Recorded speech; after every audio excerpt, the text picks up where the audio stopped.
For me, my background in telco, I've worked with a lot of different customers in different industries to help them with connectivity challenges, but also build solutions for them to make them more efficient, more productive, or what have you. And that's what we have, that depth and breadth of knowledge across different industry, underpinned by some amazing stuff in technology, like quantum. Yeah. I mean, there's a lot of which I still can't really get my head around. I look at it as a Marvel movie. Or a Star Wars, whatever. You can teleport yourself. You can be in different state at the same time, or all this kind of stuff. So think Marvel movies, and then you'll be fine. You understand quantum. But this kind of things is the kind of conversation we can have. So when customers, and it's occurring often, they say, what is the future of connectivity in 5, 10, 15 years? We have to have that.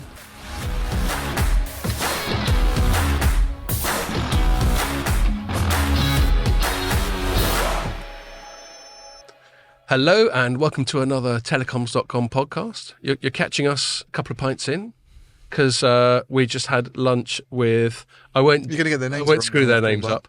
I'm going to say Amy and Rachel from Freshwave, but they joke that they sometimes get called, what was it? Rebecca and Annie.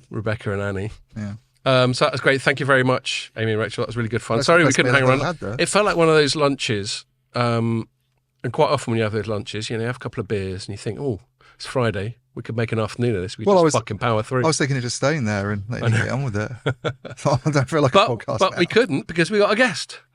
And that is, I'm delighted to welcome Stephane Remy from Cambridge Consultants. Welcome, Stephane. Thank you, guys. It's a pleasure to be here. So we'll get into, as I told you beforehand, we always get, so people know like how the magic behind the podcast is we get our guests to turn up a bit early and have a quick chat and say, this is how we do it and what do you want to talk about? And as I explained to Stephane, we have a bit that I sort of loosely call opening bollocks that we talk about. So we'll get that out of the way. And we did one, or not that lunch with Amy and Rachel's bollocks, of course. Don't take it that way, girls. Or birds. We had a little debate about my use of the word birds. And whether or not it's sexist. It's an ongoing thing.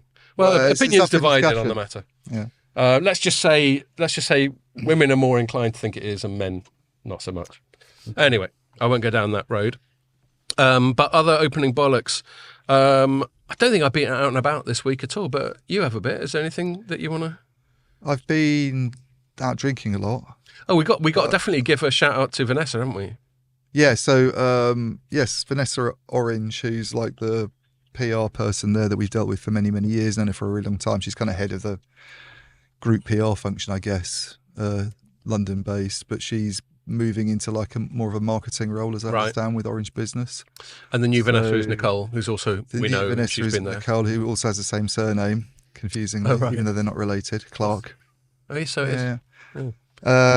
Yeah, so that's good move for Vanessa, hopefully. Okay, well, cheers, Vanessa. Yeah. And keep in touch. Saw her last night. That was one of the nights. Yeah. So see you sorry for not coming out. Well, I thought it was going to be one of those like just work colleagues type dues. I mean, she sent an email saying join me for drinks, but I thought it was like just sort of being polite. And then Ray at Telecom TV said, are you going to come out? And Keith came as well. So cool. there was a like little hacks corner. Corner. Yeah. Did you just like sequester yourselves away from? No, the he PR? Didn't actually. It was quite intermingled. Quite mingly. Yeah. Cool. So it was immediately opposite where Vodafone's offices are. Right, which is near here. Oh, in Paddington. Oh, yeah. There's a lot of comms companies around there, like Nokia's got stuff around there as well. And then you also hung out with our mates from Huawei, Ben and Hazel. Saw Ben and Hazel on Wednesday around Waterloo, just for a catch-up. Very casual, like not really sort of work-related. No, but they're good fun. Again, they're the PR guys that we kind of deal with mainly on the UK side, so that was very nice to see them. Cool. A few shout-outs there. Yeah. But I haven't done any proper sort of proper worky stuff. Just going other than getting on the phone a couple of times. Well, that's three shout-outs in the first 5 minutes. I think that's not bad going. Yeah. I might for once please. So your T-shirt's freaking me out a bit. I've never seen that one before, but it's quite scary. There's a man with a mouth on his head. Yeah, this is Metallica's artwork for their most recent album, which is called Hardwired Self-Destruct.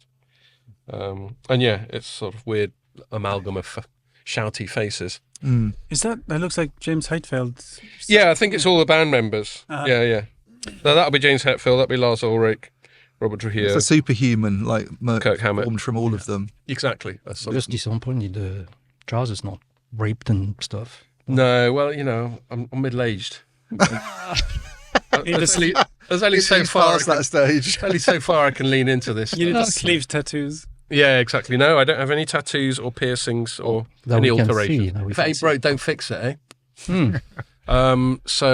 We give a shout out. We got Neil in the room as well. Who's come with Stephane, who works.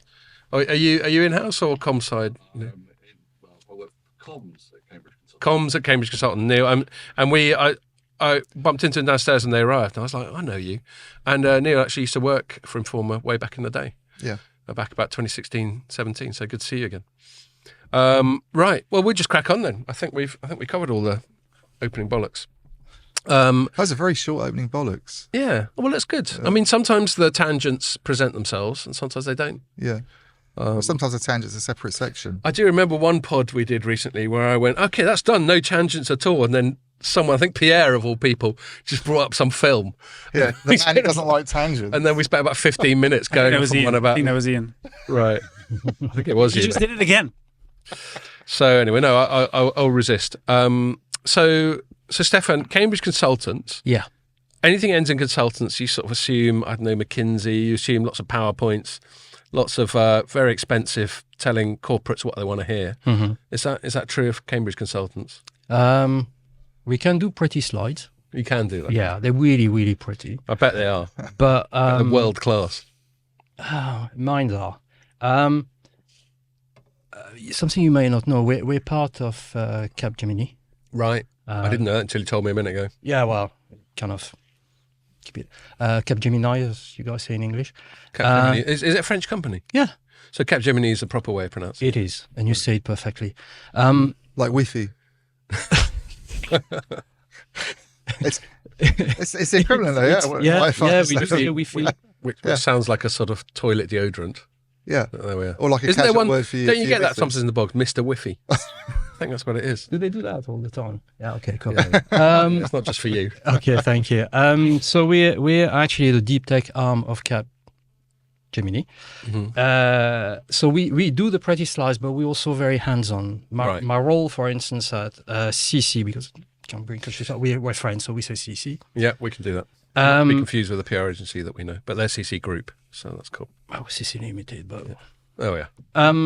So I sit between technology, so that's the very clever people that come up with stuff that... So actual proper R&D people. Yeah. We Right. do have... So we're 'Cause about... a lot of consultancies don't have any. No, Don't have that 90%. aspect. 90% of our people are actually super clever. So don't look at me and Nia. And then there's you. Yeah. Right. But we do stuff from... I mean, telecom, that's where I sit, so I can talk about that. But we do stuff in medtech. We do stuff in bioengineering. We have a biolab where these guys create enzyme and protein of... Wow. Yeah, it's really cool. Oh, I mean, God, so you're all over the place in terms of subject matter. in terms of so topic. yeah. Not me, but Yeah. we are. What I'd like to say is, usually clients come to us and say, we've got that problem. And it's impossible to resolve. Or they've been to the others and they've told them, hey, here's the slide, but we make it possible. Cool. That's how I would summarize us in a non-bragging way. I guess you were bought by Capgemini, or is Yeah, the Cambridge was Yeah, a few years back, yeah. right. So, So, and they're still based in Cambridge. or- Correct. So we have our HQ in Cambridge. That's Yeah. where most of us sit. But we also have offices in the US, in Boston, Massachusetts. And then we have two in Asia, one in Singapore and one in Japan, in Right. Tokyo. So I started in Cambridge in telecom with a company that you probably know called Analysis Mason, or there's just Analysis back then. No, I'm young enough to remember Analysis Mason. Right. Yeah. Well, but when I was there, it was just Analysis, Yeah. like no Mason at all. So Yeah. and that How did was, Mason turn up?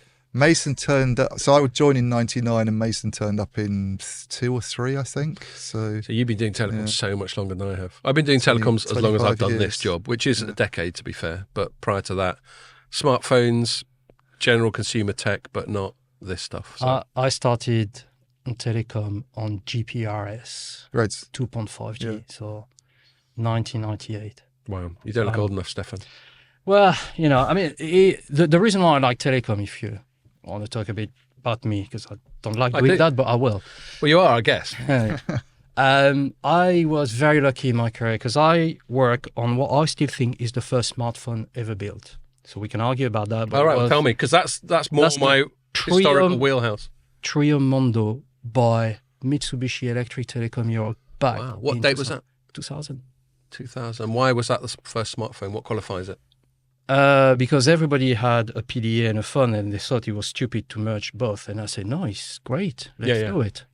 I know. And now you look back on that and you're like, duh. Well, it's not the first, because I was also involved in the first Android phone, if you remember, the T-Mobile G1.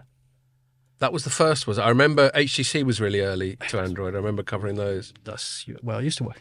You used to work at HTC? Yes. You've worked all over. We'll get back into some of your Yeah. CV in a minute. Oh. So it's interesting in terms of defining a smartphone, because that's something I've wrestled with. When I was a smartphone analyst at a company called Strategy Analytics, was actually around the time immediately after the first of the modern iterations, i.e. Android and iOS. Mm-hmm. And that's when there were still lots of other platforms like Windows Mobile, or before that Windows Phone, which was hilarious. I think that was the HTC one I was thinking So the of. Trio Mondo was Windows CE. Right. What did Imagine that that. stand for? CE? Yeah, I remember it, but I can't remember what it stands for. If you can't, don't worry. Let's do that. But yes, and it used to be in a normal smartphone form factor, but with drop-down menus like you have on your PC. Yeah. So you'd have to use a little stylus, and it's all incredibly fiddly. It's like Palm Pilots. You used to have a stylus. Oh yeah, Pierre's just found Thank that you. it should be. He's done his young From Jane. the Mobile Guess what? Phone Guess Museum what? run by Ben Wood, isn't it? Wow. Yeah, he Next loves time, if you invite me again for beers, I will bring all the phones I've launched. So this one, it. Wow, you've G1. got a stash of them, have you? yeah, I've got my own mobile phone museum. Wow. You better not tell Ben Did Wood, he'll it be after start? it. Did it turn on? And they work. Do you know Ben Wood at CCS? Yeah. He loves And Sean and all the guys. Yeah. And after that, you might Google Sorry, it. they call it the Pocket PC. Yeah. Yeah. The Toshiba TG01. I don't know if you remember that. So the first device was a Qualcomm 1 gigahertz Snapdragon on 4 inches. And I remember going to a European operator telling me, who on earth is going to buy this? Who needs fast processing power and a big screen? Yeah. Oh, I've got a good track record in calling bullshit on technology that ended up being ubiquitous. So you're in good company there. Right, My if you're favourite one always is the negative, you get it iPad. right half the time. I mean, I call bullshit on the iPad for starters. Yeah. Yeah. Yeah. It's just a You big just said fucking it was. iPhone. Well, I said that, I think, Right. when I was at the EIU. But the definition of smartphone one's interesting, because I also remember, so when I was an analyst, there'd be all these iterations of Windows that we just spoke about. There's obviously BlackBerry. Remember that? Yeah, and that's why I find it interesting to pick the date of when you call a smartphone, because arguably all BlackBerries were smartphones to some extent, although they were really just sort of mobile email, I suppose. And there was Palm, Mm-hmm. and obviously there was Symbian with Nokia. Yeah. And I remember especially a Symbian. When I was at this, before I was an analyst, I was at this company called Hexus, and I decided, fuck it. Even though I was like a business journalist, I thought, fuck it, I'm going to review some handsets. Partly, just keep this between us and our audience, because I was kind of hoping they'd send me Very secret then. I was kind of hoping they'd send me the loaners and not ask for them back, which actually has paid off for Google, because I got a Pixel 2 and I'm still on Pixels to this day. But that Pixel 2 they sent me and didn't ask for back. But I've been buying my own Pixels ever since. So you could argue Plus that the was rest a bribe. of your family. That was a bribe that really paid off. Yeah, exactly. It's obviously not designed as a bribe. You just hope that they'll just forget that it's been... Yeah, you need to work for an operator in that sense, because they get all the freebies. Yeah, well, quite. Nice. But anyway, so I did that, but I also thought it'd be fun to review these things. And I remember reviewing a quite late in the day Symbian device. I think this would have been about 2007 or something, when the iOS and Android were first emerging. And I was like, it's really good, and you can do all these things. Bear in mind that was then. And I said, it's all really good until you pick up an iOS or an Android device, and then suddenly it's shite. And that was the amazing thing. The paradigm shift was the user interface, was just the icons that we still use now. Mm-hmm. Whereas obviously those early Microsoft ones had that sort of fiddly little drop-down menus and stylus. And the BlackBerries were mainly designed just to deal with emails, weren't they? And Symbian just went from being the dominant platform. It had something like a 80% install base among things that were defined as smartphones, and that dropped off in the space of about 2 years, 80% down to about 10%, and then it tailed off. So it's an interesting history. that was back when smartphones were interesting. Now they're just like the latest iPhone launch was just another iterative. Well, they're trying to talk evolutionary that one up thing. a bit more, aren't they? The latest one, by associating it with Apple Intelligence and all this, and making it out to be a bit more of a step change. Well, I'm not sure how much I well, buy actually, it. that might play back. So here we've done a classic thing we do on the pod is just go off on a fucking tangent. Sorry about that. Well, that's your fault. It's the for bringing up Telecoms. smart- Yeah, no, I'll take responsibility. For that. But that they were leaning heavily on AI as a point of differentiation. I'm sure we'll come back to that a fair bit. But yeah, sorry, how did we get on? Let's bring us. You were back to asking about like career and CV. Oh yeah, what and- you've been and- up to. Yeah. Oh yeah, and what Cambridge consultants do. Yeah, And so you're presumably on the telecoms side, I am indeed. Yeah. and you were explaining earlier you're kind of sit between the total geeks, and I mean that with affection before your colleagues get upset. No, they are real geeks. Oh, But okay, fair they're enough. Adorable. Yeah, well, Absolutely bless them. fantastic. Yeah. And then the commercial side, I guess. Yeah. So you sort of translate geek into business talk And vice versa. and vice versa. Yeah. That's important That's very because important. I think where we differentiate ourselves is what you say. We can create really cool stuff. So AI, for instance, AI was not born 2 years ago with ChatGPT, but we've been doing AI for donkey's years. We had, I think, our first tiny LLM prototype back in 2018. Right. So yeah. I can honestly say in 2018 I didn't know what LLM stands for. Large I language. don't think most. I don't think Yeah. anyone knows. Right. Okay. Not just me then. No. Or we did private network in the early 2010s when private network was Pre something. 5G and yeah. So we do stuff like this, and it's in telco or AI and DSP and quantum and what have you. But it's important as well to share that with the world, because it's no point inventing really Yes. cool stuff and nobody knows about it. So my role is to, what we say usually is thought leadership. Yeah.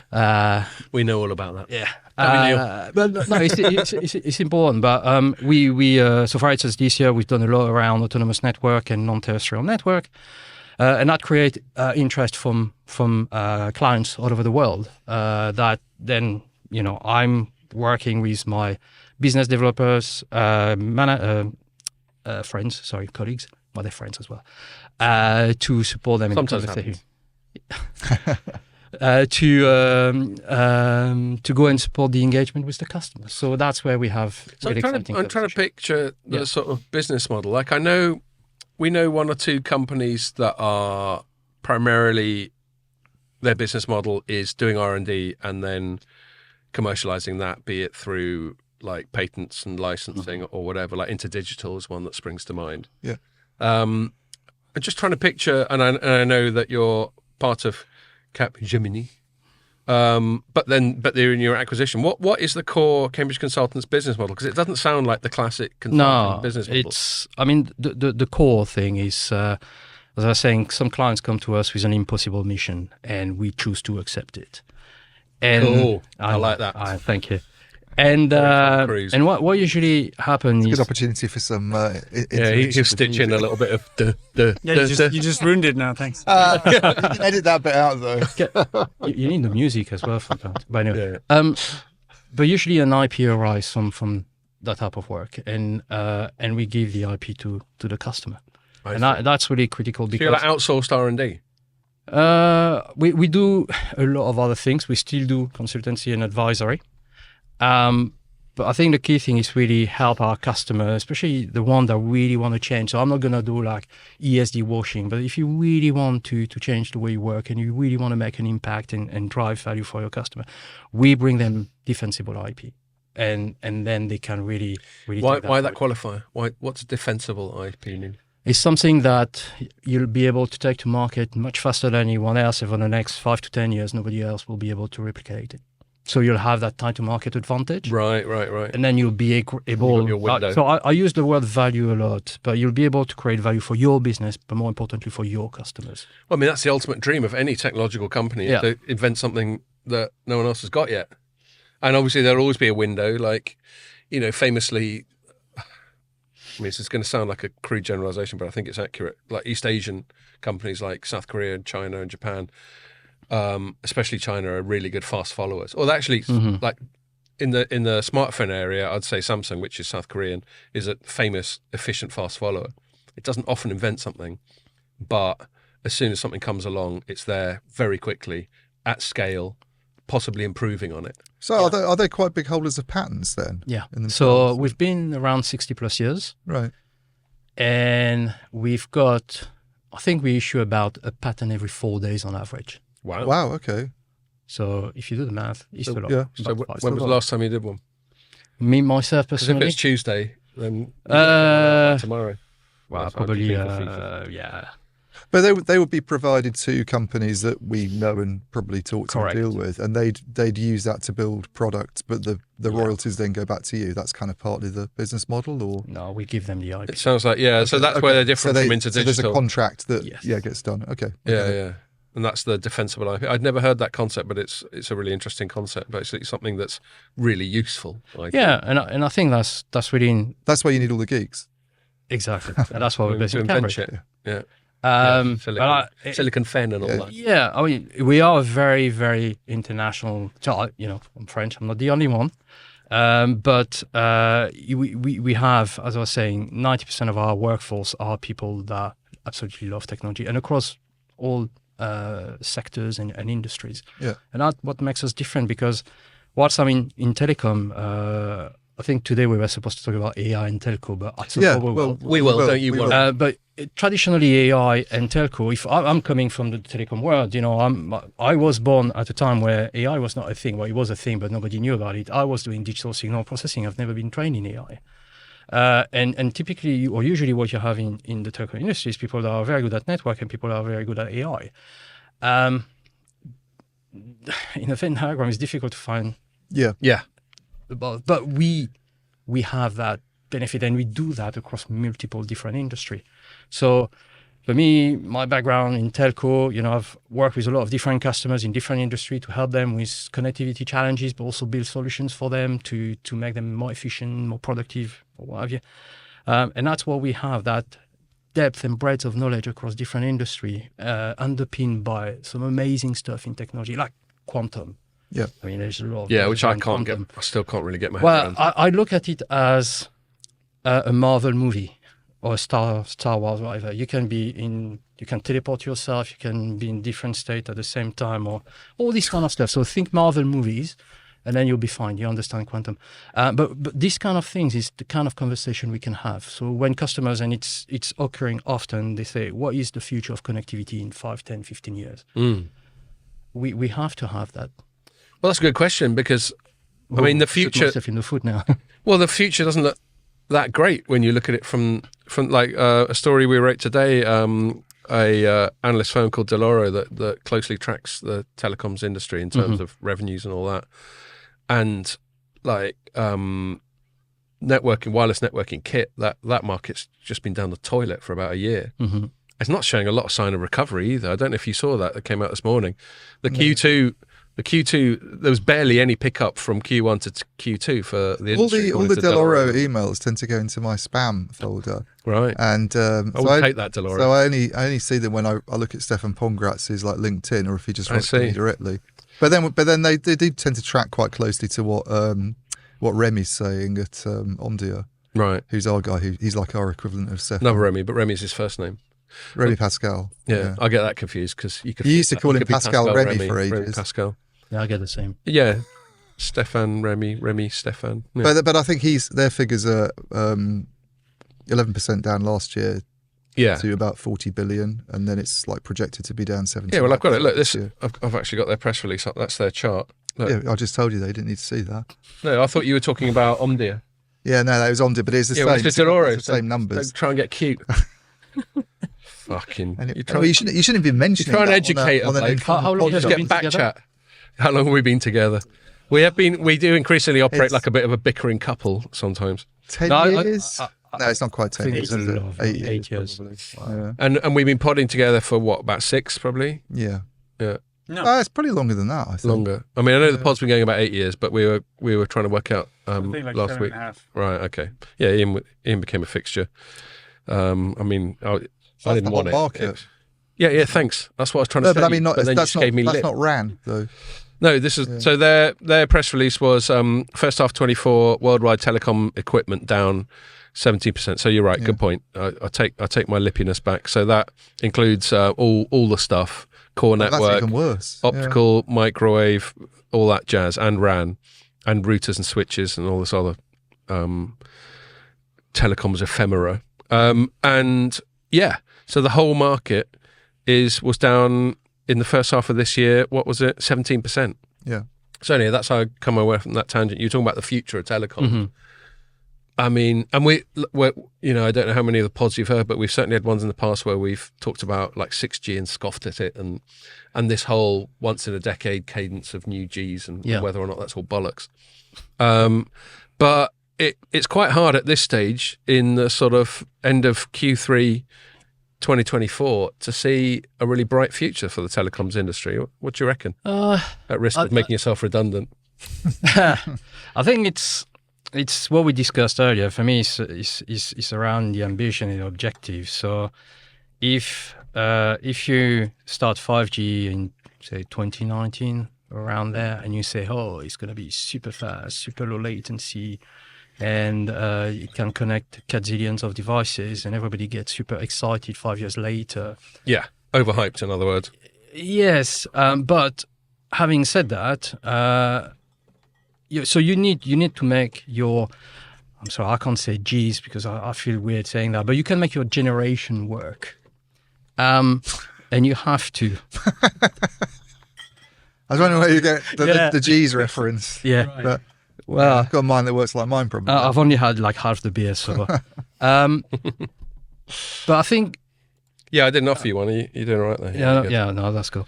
I think if you then fast forward to the future, you're gonna have to have technology that underpin some of the ambition. So if you want to do, and I'm not gonna go into IMT 2030 6G definition specs. We're Friday afternoon. We're all friends. We want to have fun. But although I will say, and you can go there or not, I haven't heard a very coherent vision of what the point of 6G is supposed to be. But if you don't want to go there, that's fine. No. What I would like to say in terms of next generation networks is that there's always been an ambition to have coverage for everyone. Yeah. And without, I'm going to use the word, and being more sustainable. Yeah. And to do that, you don't have to call it 6G or 7G or whatever. It's if you have that ambition to provide connectivity to everyone everywhere and do it in the most sustainable way, you're going to have to look at those numbers and say, is that the right kit we need to make that happen? Yeah. And fair enough. If I look, for instance, at stuff we're doing, so for instance, free space optic, in space, link between satellites is cool. It's live, super fast, it's super green. Can we do that on Earth? It's different because there's some obstacle. Especially in the country, there's fogs and stuff like this. So it's not necessarily the most optimal technology, but this is something that's already there. So my point is that if you think about delivering that I'm not going to say ubiquitous, that global coverage for everyone, so bridging that digital divide and doing it in a sustainable way, you're going to have to think about technology that may be here or might not be here yet that will allow you to do that, because the evolution is there. It will not happen. Yeah, and the demand will be there. And the demand is there. And one of the things we're doing, so my remit in terms of connectivity is more terrestrial network, IoT private network. I've got colleagues who works on non-terrestrial network. And there's demands on both sides. I live in a world full of rainbows and unicorns. And what if... Sound like my daughter. What if you could merge those two? And it's not easy because, different KPIs, different protocols of communication, a lot of things.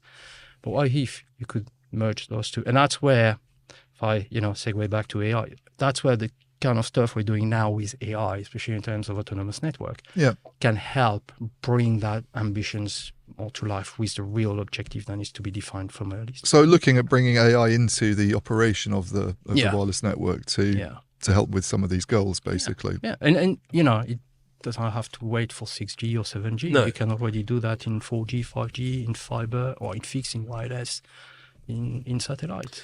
So let's address this, because AI in telecoms, Mm-hmm. we've certainly remarked on this in previous pods and probably in previous writing that we've done. We've had things like autonomous networks for a long time. Yeah. We've had things like SON, which no one seems to talk about anymore, self-optimizing networks. I think Neil does about 10 years ago. There we go. And various other bits and bobs that before... the Rick's the new son, isn't it? Is it Rick's the new son? sounds like sort of Spurs team sheet, doesn't it? But now, thanks mainly to these large language models and ChatGPT and all that sort of thing, it's very buzzwordy. Yeah. But I wonder, within a telecoms context, whether there has been some kind of step change, or is this just an iterative building on those buzzwords that I was just talking about before? So I think it's iterative. So let me. I'm gonna share some thoughts because I had Go for it. a That's what you're here client. Thank you. I had a client ask me a question. So autonomous network. I think it's getting a lot of traction because you mentioned GenAI. GenAI is brilliant if you use it for the right reasons. Yeah. But GenAI is brilliant, and I'd be surprised if anyone in here hasn't used it. I haven't used it. No, I think we're a bit bizarrely for telecoms journalists. I think we're a bit Because you don't have Luddite. to do pretty slides. Oh, does it really help with that? I always You can just say ChatGPT, sort me out a slide that says this, that, and the other, and it will just. Yeah, you need to have some prompting skill, but yeah, I don't want to go down that avenue. To be honest, I think we are Luddite, aren't we? We're resisting. Really cool. I don't feel it's to do with being a Luddite for me. I just feel I don't want to rely on a crutch too much. I see. For a because if you're in a writing job, and people are saying your job's in one of those areas that is threatened by this, Yeah, we do get a bit twitchy. you can feel like I get that, but that's you know what it can do, and then Yeah. you'd rather rely on yourself and try and push yourself a bit Yeah, more so that I agree. you can do things that it can't do, rather than revert to using it. as But- anything AI, including Gen AI, if you put crap in, you get crap out. You know the Yeah, expression. yeah. So Yeah. I think you guys in your profession will see very quickly if someone has been using their brain. yeah. Hope so. Because otherwise I haven't got a job. I'll be coming around to you going, do you need someone to help you talk shit about telecoms? But Neil got there first.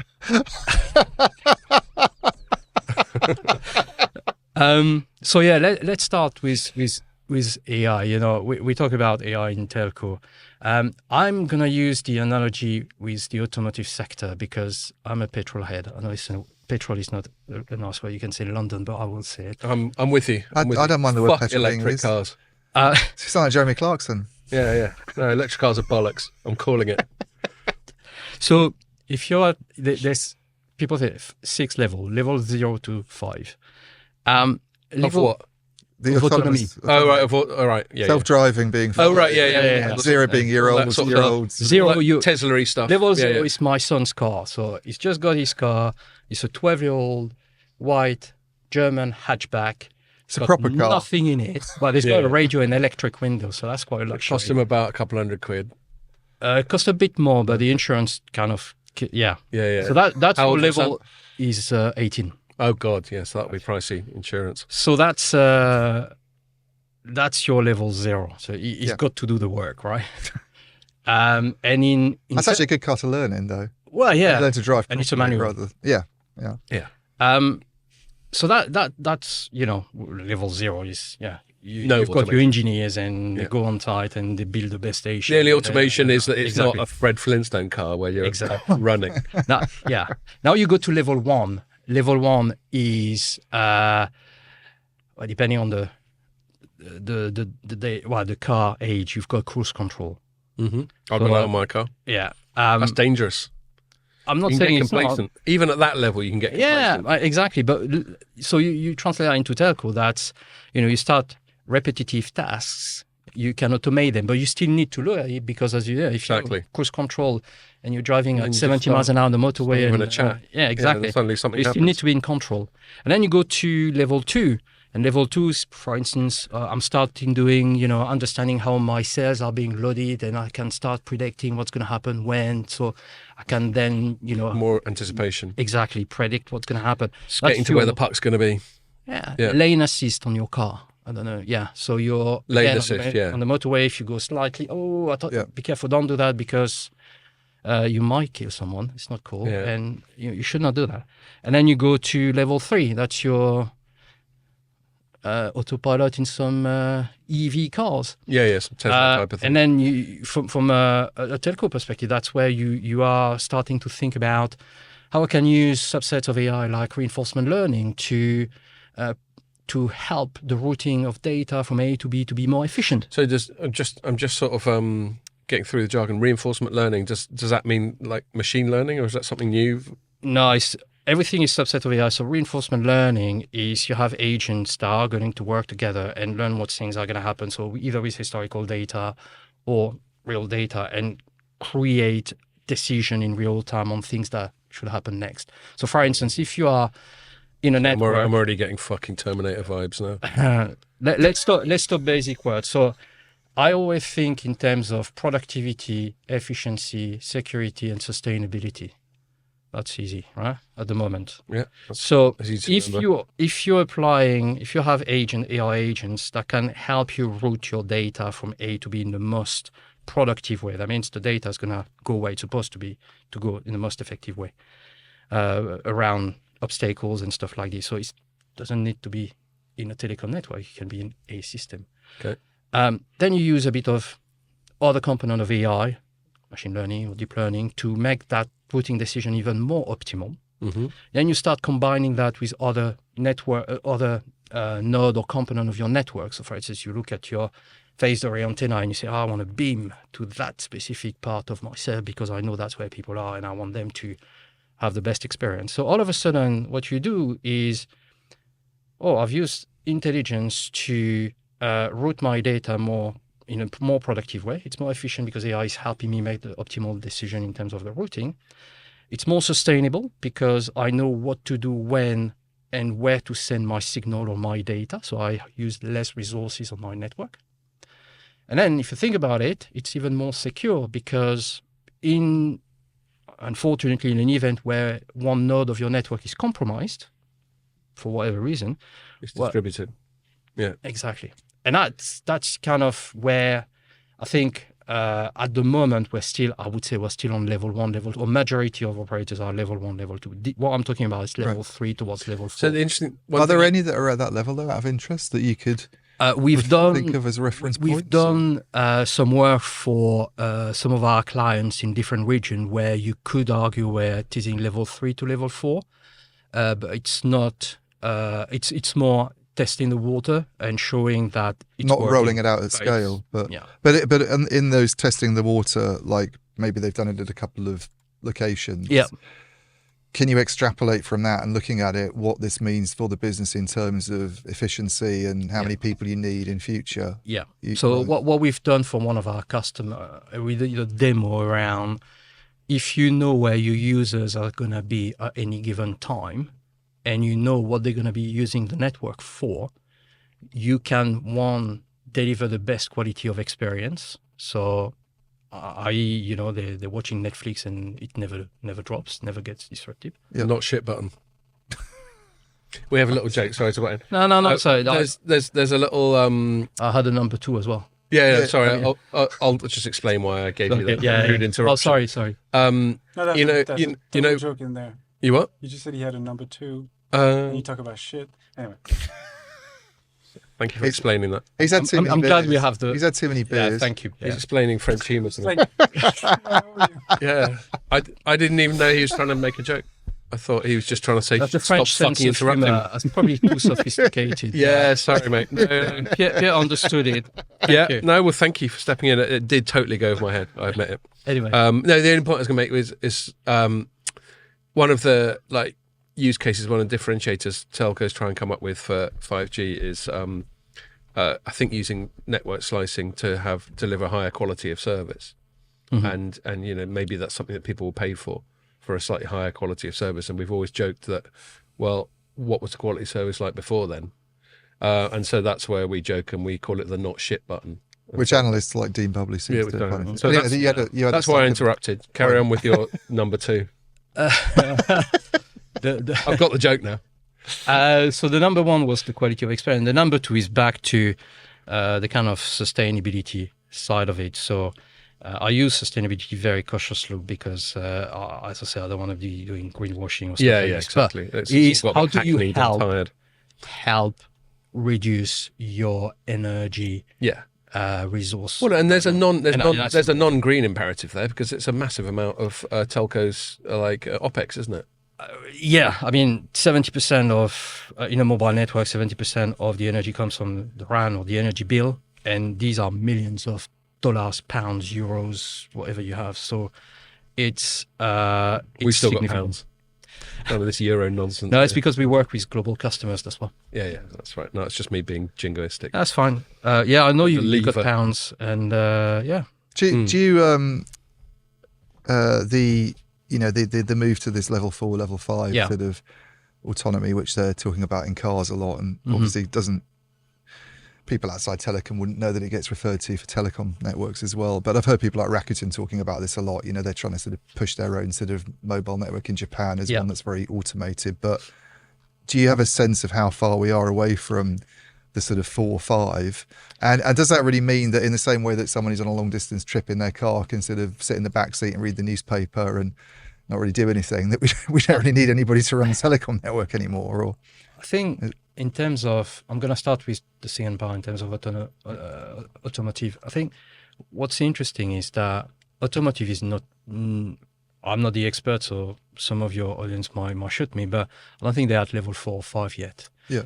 I did have a conversation about 4 or 5 years ago with someone from the industry that thought level 4 or 5 would be 2040 in the industry. And what we've noticed, or what they've noticed, is that there's still a lot of concerns from us as drivers to let go and let the machine do the job. Yeah. And that's what they're working on. So whilst autonomous network is about reliability, efficiency, delivering the best customer experience, on the automotive side, it's really around safety and control, and then not what they're at level 4 or 5. And that's probably something we could work with that, because they really focus on ethics and compliance and regulation and safety. So safety in the automotive, what could that mean in telecom? That I'm brain farting now, but it's probably something we could have. Well, I mean, there's all sorts of discussion more broadly in AI, not in telecoms, about guardrails. Quite rightly, you know, back to my Terminator reference.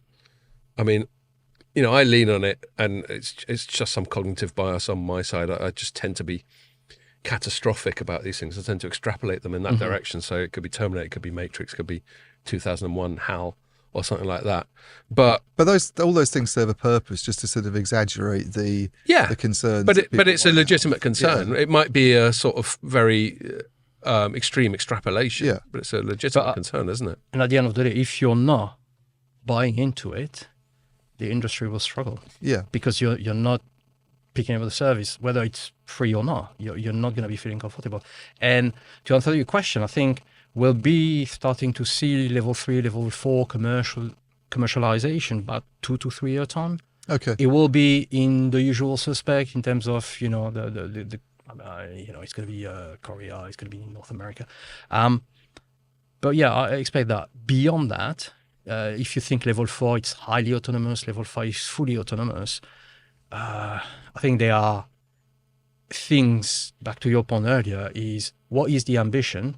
And if the ambition is to drive cost savings and operational efficiency, there are things you can start doing at level 1 and 2 that will drive massive benefit. So one example I had in mind is that if you are thinking about a telecom operator and the kind of complaint they receive all the time, like my bill is too high, my service doesn't work, everything goes to shit and everything. That if you're able to manage that more efficiently, to automate that side of the business, to preempt what could happen, to gather all that data and really create that automation around customer service, you have that operational efficiency. And then even better, the people who work there, they're like, what am I going to do? Back to your point. Well, what you can do is go then help and work in the retention and acquisition team to create more customer life value for your base. Right. And that's the type of things we need to look at. So for me, it's always the same, is have big ambitions, but start small with clear objective and then iterate. I almost feel, I mean, it's probably from going to press conferences with Scott Petty at Vodafone, which you'll have been at as well, where I always get this impression that they're doing it because if they don't do it, they'll get left behind. But in terms of the actual savings they're going to see or the revenue opportunities, I always kind of feel they're relatively small. Because if you ask him, and probably he would play this down anyway, but if you say to him, will it allow you to run the operation with 10% of the people you've got at the moment? He says no, quite the opposite. We need more people because the networks are becoming more complex. It's just the roles are changing. So you're still having to spend a lot of money to keep yourself going. But and that's always the ultimate counter Luddite argument, like Industrial Revolution. Yeah, there were less people doing this, that, and the other, but then they just got reskilled. They got reskilled, and I get that. But then I'm trying to think about it in a way that the shareholders might want to see it. Is they obviously want to see lower costs or they want to see higher revenues, and at the moment it's kind of hard to see more revenues coming into telecom because it's just a hard thing to do when everybody's got a phone and you've still not opened up those opportunities. But I think we are still from the AI perspective, we're still very very early stages. And I know we live in a world where companies aren't charity organizations. I mean, telco, they have to answer to their shareholders. But if you think at having the right technology, so we talked about RAN earlier, the RAN energy, and that's a big problem for telcos. Yeah, and there are gazillions of companies. I've been to Mobile World Congress or GTW or Network X, and you have companies about the bucket load that will say, we can optimize that. And as soon as you ask, how is it working and what's the efficiency you're gaining, it's like, well, we need to test it. And I think there is thing here, and it's a bit of a selfish call as well to my colleagues in operators, is that we have super cool tech, but you need to help us help you. If you give us access to some of your resources, another Tom Cruise reference. Help me to help you. I didn't know that. Which movie is that? Jerry Maguire. Correct. Yeah, he's a football agent. Yeah. Anyway, sorry, carry on. I'm the one who interrupts with like bullshit. No. I remember them. Show me the money. Yeah. But that's where it's more and more. And we had a paper on non-terrestrial network where we talked about it very very brutally. Is partnership are going to be really really critical. So I can be here and talk about we do stuff for next generation network in terms of RIS and JCAS and what have you. It's brilliant. But we need to do it in partnership with customers and partners, the whole ecosystem, to bring that efficiency. Because I agree, everybody that's going to be working today is on AI and deliver the benefit. When they all retired or dead and something hit the fan, who are you going to call?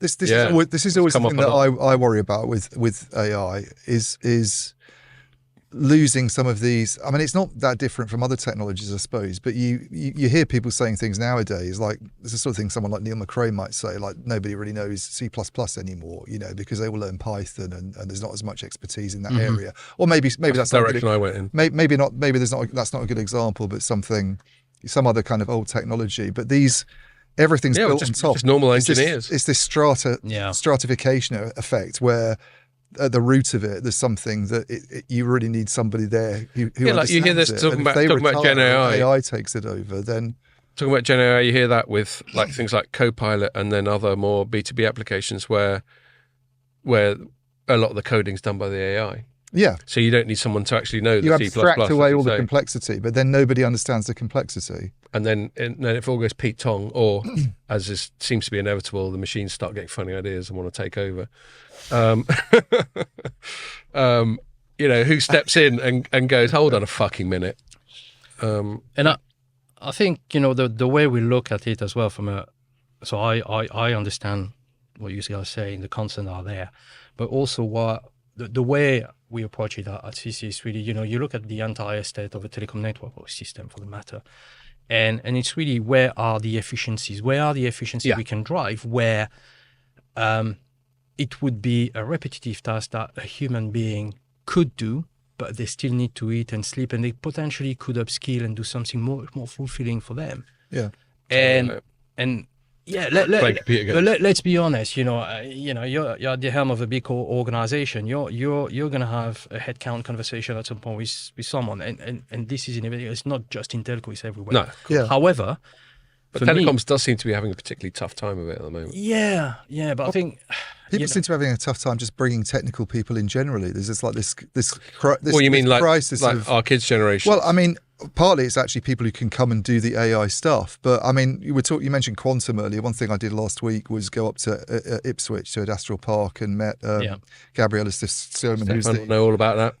we haven't got into his CV who's yet. the kind of head of R&D, and Gabriella, had a long chat with her about quantum and what they're doing on things like QKD and PQC and all these things I don't really understand. But she was saying it's really, really hard to get people in this area. It's like this is really.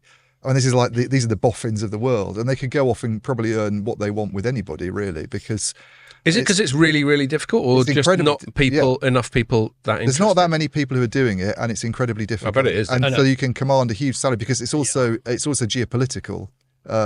So you get governments after them. Well, it's like, well, how do you retain? That's the news item I want to talk about later. Is the geopolitical. Some of these people. I mean, one of the things I feel like I may be putting words into her mouth here because she didn't quite say this, but she was almost hinting. And it's all off the record. No, it wasn't off the record. Oh, right, okay. This wasn't off the record. No, I wrote a story on it. All right, fair enough. She was almost sort of suggesting that some of these guys, they're not just motivated. They're motivated by research and cutting edge research as much as they are by financial rewards. And actually, BT's got a really good reputation in that area. They're kind of seen as one of the leaders. Well, I just feel it's like. That's where Stephane steps in, I think, isn't it? Yeah. It's between the people who just do it because they love, like being in a lab with sort of bubbling cauldrons and exploding test tubes. And that's what I was thinking R&D centres look like.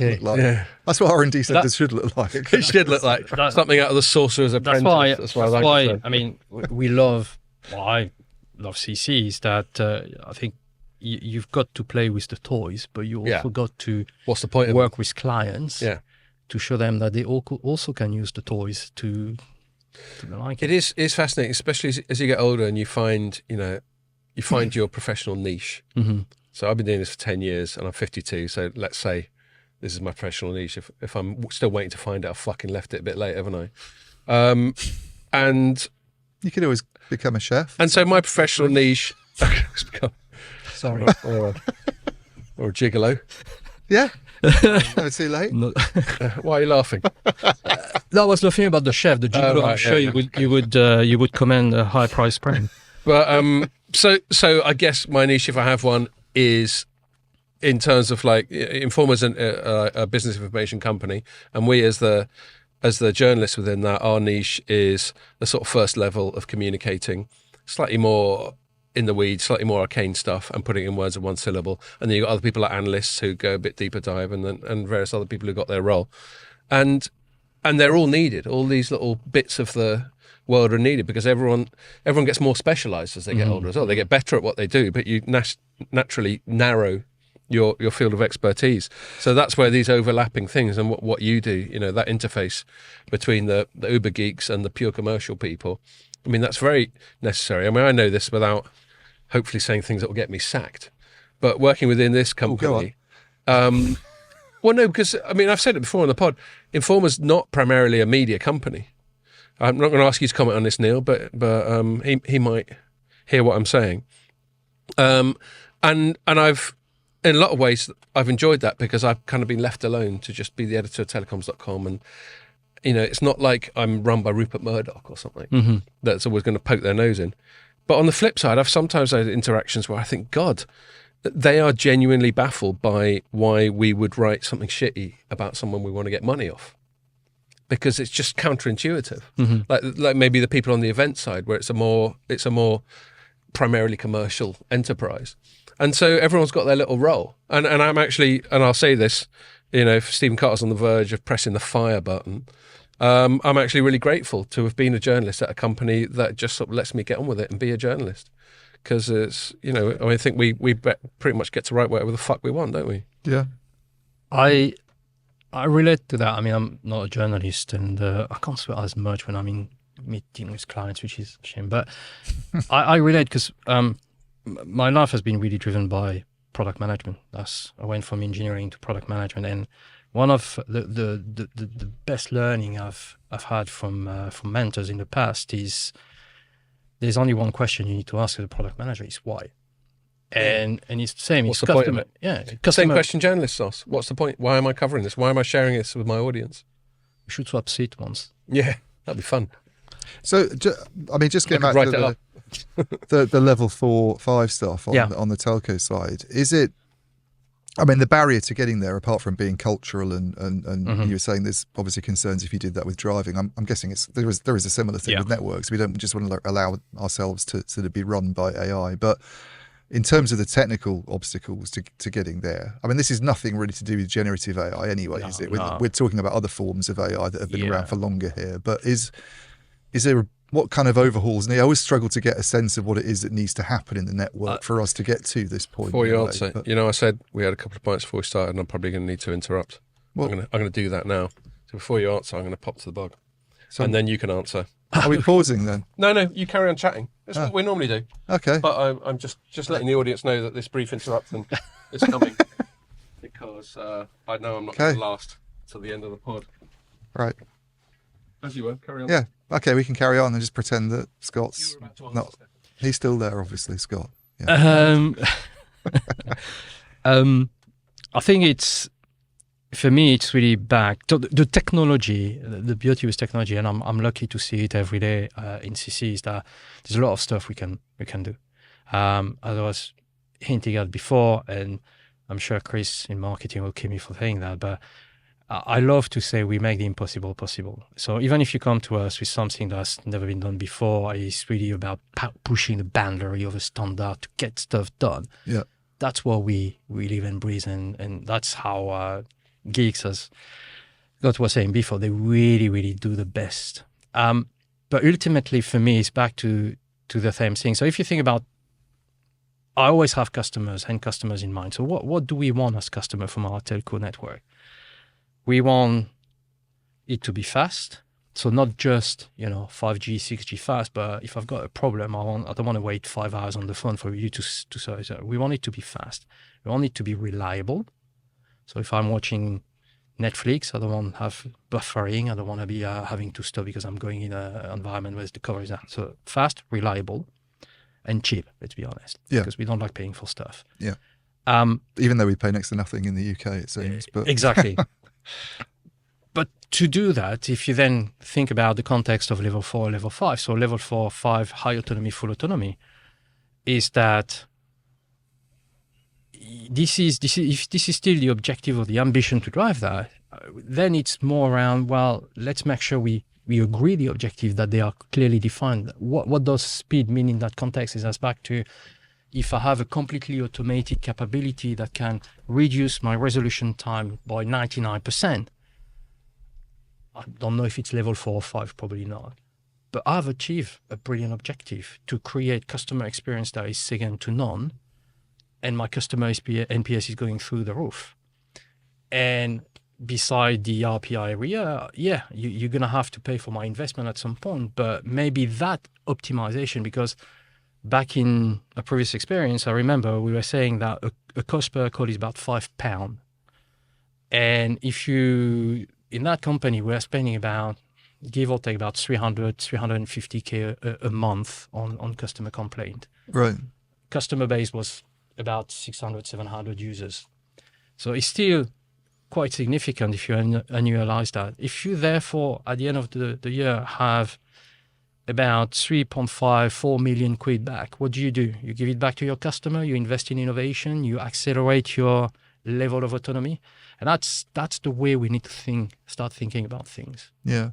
The chatbot example, like being used in customer services, is the one that really seems to have, I mean, that's not a networks thing, I know, but that seems to be the one. That was the initial, really most tangible. Well, when I was on my Ipswich trip, and I did 2 on-the-record interviews, one with Gabrielle and one with Harmeen Mehta, who's the IT. I know Harmeen, but she was, because I was talking to her about generative AI, and she was like saying, don't underestimate the, I think I said to her, the only use case ever seems to be chatbots in customer service, and she said, don't underestimate the impact of chatbots in customer service. Because, I agree. I mean, might talk about it. I used to be at BT before joining CC. By the way, it was a really quick break. He ran. He's like 2 minutes and back. He's very skilled at doing that. That's what it is. Okay. Anyway, now he's looking bemused. Yeah.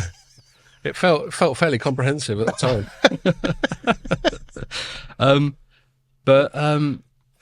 So I had conversation like this with my ex-colleague at BT, where we were developing some immersive experience proposition. And Just talk about what were you doing at BT? so at BT, I was in a division called Division X. We remember that. Yeah. Is that still around? Is that been scrapped or? No, it's still going. Okay. It was subsumed into another bit or something like that. Sorry. Oh, you'll have to ask BT. You're not there anymore. No, How long ago was it that you were there? about 2 years. Okay. And for the story, because I love my comic book reference, Division X was the name of the X-Men before they were the Cool. X-Men. Yes. You know? Well, I know because when I did another trip to Astral Park, they all go around doing this sort of thing. Yes. Oh, do they? Yeah. Yeah. That was, This is where Division X was wonderfully- a exactly. high That profile was thing. Yeah. our sales director, Alex Foster, who came up with that, and we were all doing And the guy who was Right. running it at the time, whose name I can't remember off the top of Mark my head. Overton. Yeah, I think he stood up on stage and said, I don't wear my underpants over the top of my trousers or anything, but we're trying to do some really interesting stuff. Well, I know BT, and that's why they had that press event that you and Andrew went to. I know they take a lot of pride in that at Astral Park, and their whole R&D bit. So fair play to them. And it does sound like, from your experience, that they're doing some quite cool stuff. Yeah, Have you I mean, been to I others? think I haven't. No, It's good. I think I've driven past. It's really it and stuff. interesting. Yeah. I mean, the 2 trips I've been there, I did this one, which is very much about security, and I sort of did a bit of a deep dive on quantum there. But I also met Alison Kirkby for the first time, which was quite nice. And I did another trip a You couple said of she was years quite ago. cool. She's brilliant, I thought. Yeah. I mean, I don't sit on the podcast and say I think CEOs are brilliant often, because you shouldn't do that as a journalist. You should say, no, you should be doing this and that. But if we she's batter very her up capable, I enough, think. she might come on.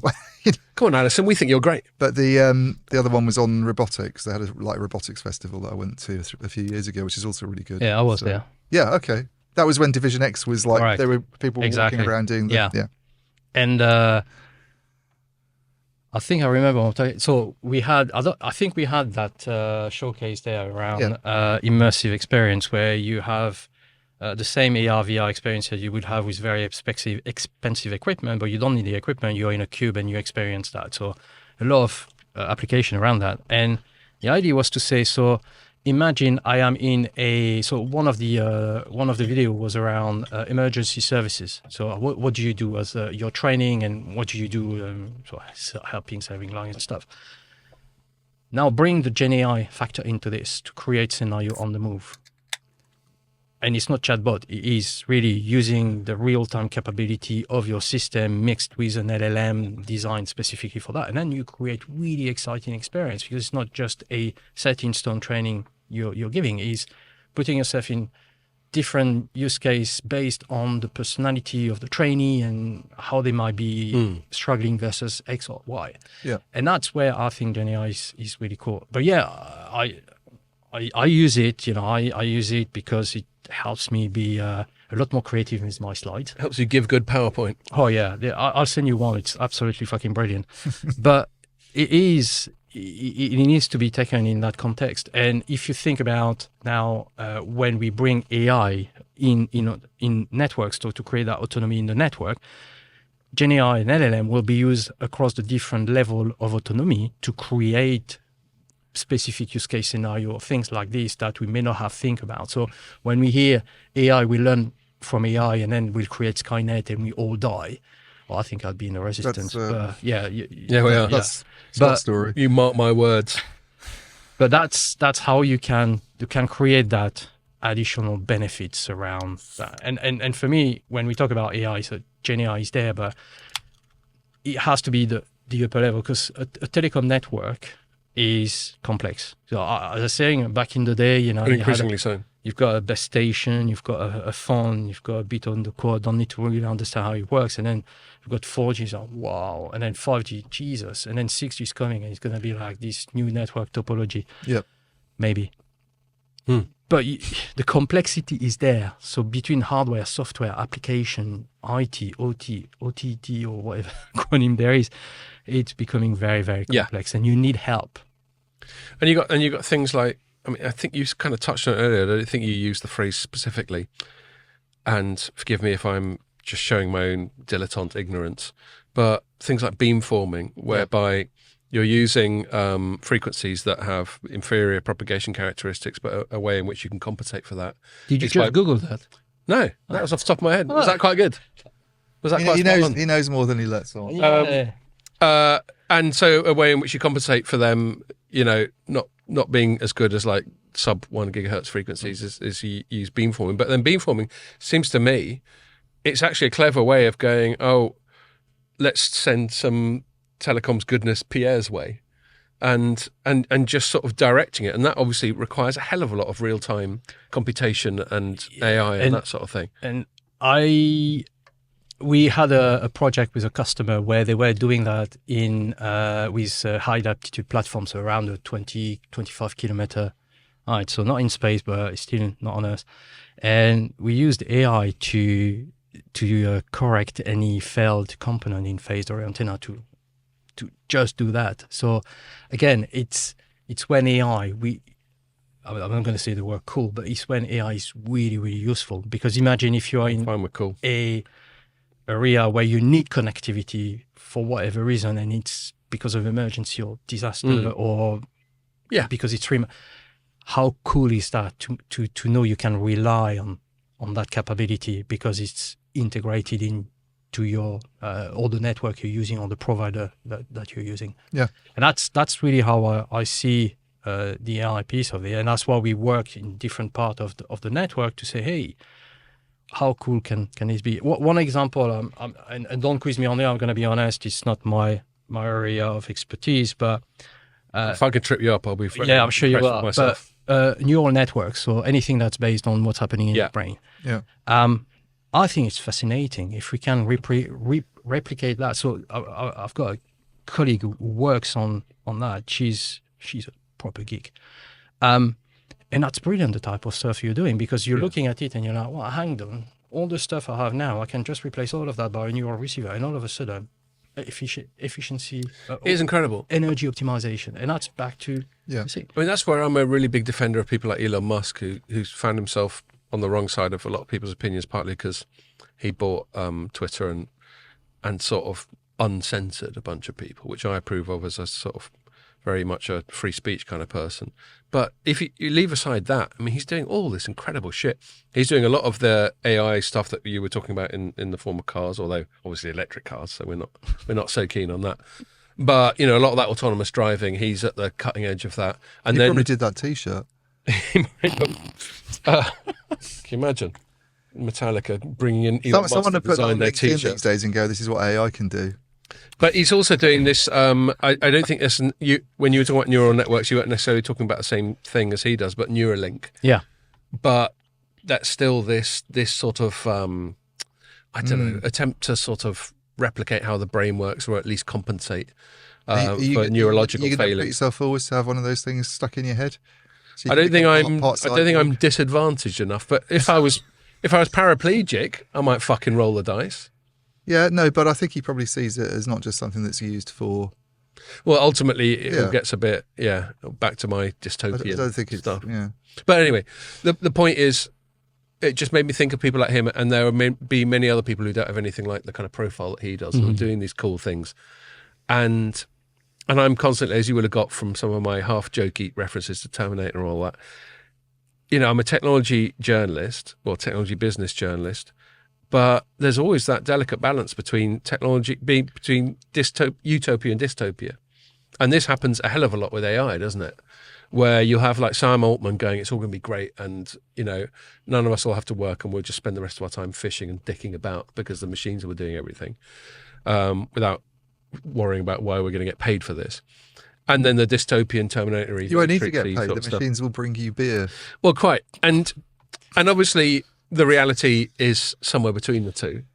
But I feel that with AI, there's a real tension between that utopian and dystopian stuff. I think when we were talking earlier about CC and being the deep tech arm of Capgemini, one of the key things I always ask about, I'm always asked about, what is deep tech? And it's not an easy answer, but what I know is that you have to have very clever people to do deep tech. And those people use AI and quantum and all sorts of stuff that are really, really cool stuff, really geeky stuff. But you need those people. And I think they probably have the same thoughts between utopia or dystopia. But what I know is those people, and that's something we're pushing very, very strongly, and we feel about very strongly when we talk about autonomous network, is they all work with the end user in mind. When you think about, and I know we touched upon it earlier, but when we talk about autonomous network, there's all the cool stuff you can do, but you need to make sure you do it in a way that's compliant, that's ethical, that's preserve your privacy, that's secure, that's robust. And all these guys that work on these different projects always have that in mind. And you will see most of the people, all of the people that work in AI always will talk about AI framework assurance. Because we can do a lot of funky stuff, but it needs to be done in a way that will make sure that concern around dystopia or utopia is not going to be resolved on day one. But no, but as long as that's just baked in. Exactly, to make sure that's baked in. Yeah. I'm going to, unless, Stephane, you've got any other specific stuff to do with your day job that we haven't covered that you wanted to, I'm just aware of the time. I was just going to move on to, there have been a couple of quite topical news items this week that both our sites, Telecoms.com and Light Reading, have written about, that they've got a lot of AI going on in them. So have you got anything else that you'd like our audience to know about what you do, or are you happy to move on? If you're really into cool tech and deep tech, we do from time to time come and visit us, because there's a really cool labs. Oh, we can come and visit you, can we? Oh, you're more than welcome. Cool. I mean, I'm talking on behalf of, he's nodding, so we have getting the nod from Neil. Yeah, and we have some facilities you will appreciate as well. Right. Sounds good. Yeah. Let's make it happen, and then we'll have a beer after. We've got a bar. We've got a bar. Rooftop Even bar. better. Rooftop bar. Yeah. You've persuaded him already. Yeah, I mean... You had me at rooftop bar. Yeah, I knew. Cool. Well, I look forward to that. One of the things about TC as well that has nothing to do with what we're talking about here, but one of the things that was really, really exciting when I joined the company is you do all this training about cybersecurity and health and safety and stuff, but I had a training on how to become a bartender. So I'm a certified bartender. Wow, and that's part of the training. That's what. I've never had that here. How cool is that? Well, you need your chef training, don't you? For when you we'll give you the beer. gigolo training. You do the food. So maybe you could do a gigolo training thing at Informa. Jesus Christ. Do you reckon I didn't expect that joke to that needs persist anything for out? so long. He's not even aware of it. I'll settle for chef training at this stage of my life. I think the gigolo window might have closed, if indeed it was ever open. Yes, no, that's really good. It sounds like a cool company, and I thought it's really interesting. Obviously, we had a little chat before we started, and I thought it was really interesting understanding that where you sit, the niche in the broader market in which you sit, where it's R&D heavy, but it's about applying that commercially, and it's about doing it for your clients as opposed to the interdigital model, which is more about licensing and royalties and that sort of thing, and patents. So yeah, it's really interesting to get to know a bit more about it, and yeah, we'll take you up on that, and we'll come up anytime. and hang out in Cambridge. So the first other newsy bit I want to talk about, and I'll possible to you shortly, Ian, because you wrote about this, whereas Nick Wood wrote about it for us. So our headline was T-Mobile stakes its future on AI. The subhead being US telco T-Mobile set some ambitious financial targets in the new 3-year plan unveiled at its Capital Markets Day, and it reckons it can reach them with a big helping hand from an AI. And one of the big AI angles there was this thing called, that was done together with at least 2 others, Ericsson and NVIDIA, and Nokia, AI RAN Innovation Center. And this is where I'll pass it to you, Ian, because you wrote a piece about it. It says NVIDIA and T-Mobile just tore up Intel's virtual RAN rulebook. But I didn't see the connection that they made with. I mean, Capital Markets obviously covers like a lot of stuff. I think they were mainly talking about FWA and things like that. They covered a lot, yeah. Yeah, and then they had like a big presentation from Ulf Ewaldson, who's the CTO, on like sort of the 5G strategy generally, and talking about things like 5G Advanced and reliance on 2.5 gigahertz, which is one of the reasons they're supposedly doing better than AT&T and Verizon with the higher spectrum bands. But they did have this update with Jensen Huang. So I watched the thing he did on stage with. And you've Mike got a little Seaborn. screenshot of him sitting there looking very fucking pleased with himself. Yeah, that's not and well, taken he from that, might. though. Well, he might. He's not short of a buck So or two, do is you he? know what? these I've days? never ever heard him speak live before. I've Right. only ever I bet he's good. I've only ever taken. Was he good? photos. Yeah, he's a good speaker. I mean, he had some quite interesting sort of analogies, and I mean, He always wears that leather jacket. Right. Well, his trademark leather jacket. Out Mike Seaborn was, I see you've got your customary leather jacket. Oh, right, on. okay. But and then I got on a phone call with Ronnie Vasishta, who's the head of Telecom for NVIDIA yesterday, with a bunch of other hacks, which sort of went into a bit more detail. But it's kind of a successor to this AI RAN alliance that they announced, if you remember that, at the start of the year in February. Remind us what that's So about. they formed. I mean, NVIDIA's been going on about its kind of virtual RAN pitch for a few years now, and they came up with this thing called Aerial that I remember them telling me about back in 2021, which is their everybody's pitching. I mean, this is how Mike Sievert sort of came into it, is that there's this idea of having virtual RAN and cloud RAN where you use sort of general purpose tools, and you can run your kind of RAN on the same compute platforms that you're using for other stuff and realize efficiencies, and it's not really gone anywhere. And what's the reason? Which kind of set Jensen Huang up to kind of come in and go, well, the CPU really isn't a very efficient. He's said this many times before about Moore's law being dead, and he's kind of presenting the GPU almost as a successor from a kind of general purpose. And of course, his vested interest is fairly blatant. Yeah, he wants whatever people are paying for compute resource, more of it to go to them and less of it to go to Intel and whoever else. Totally. But so virtual RAN up till now really has been very sort of Intel led. It's been trying to use CPUs to do a lot of the kind of the RAN compute, and the bits that you can't do because they're kind of too computationally intensive, which tends to be like a few layer one functions like forward error correction, that stuff. You move on to accelerators, which would either be an FPGA or maybe an ASIC. And you've been really strong on like that whole, we used to talk about it before, the look aside and inline. Yeah, which I think are terms that are going out of vogue a little bit. Right. I mean, the main difference is look aside's basically keeping more. That's like Intel's preferred option, which is pretty much using the general purpose processor for almost everything apart from the FEC and whereas the other one's got more bespoke silicon. Well, yeah, inline's like more like so inline's Nokia's preference, which is to take the whole of layer one. Layer one's like the most sort of resource hungry bit of the OSI stack that's a part of the RAN. They take the whole of that and put it on this Marvel chip that's on a PCIe card, basically, that you put into a server. A chip that wears its pants over its trousers. So NVIDIA's had this pitch for ages that Ronnie Vasishta's been going on about this thing they call Aerial, which is like a fully deployable PHY. It's like it's their layer one. Like they've got the whole thing. They've basically got a software platform that would do all those functions delivered on a GPU, which would have been Hopper, I think, is the platform that they've been using till now.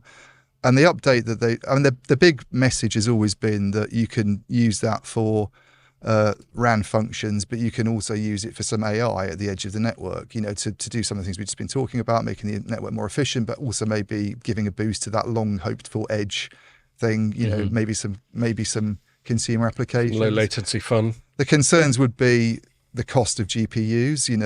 This is the problem. I mean, they've always tried to justify it economically by saying you'd have to do the AI thing would really have to kind of take off. They kind of acknowledge this alongside the kind of RAN acceleration for it to be something that you could actually deploy and make money from. But it is kind of general purpose in the sense that you can see how those chips might be used for doing multiple things. Whereas I think some of the kind of RAN acceleration options and virtual RAN stuff that gets talked about, it's very hard to see it being used for anything apart from the RAN actually. But they've taken it a lot further. So the call I did with Ronnie yesterday, they've got this thing called Arc One, which is it's basically like an appliance or a server that does all the baseband processing. So Aerial's been extended not like out of layer one to do like the layer 2+ stuff as well now. And it includes, so it's got a Grace CPU, which is like their central processing unit based on ARM designs rather than like x86. It's got this new successor to Hopper, which is Blackwell, I think, is the latest GPU platform, and it's got a DPU in it for doing the front haul link, and it's got all the software you need.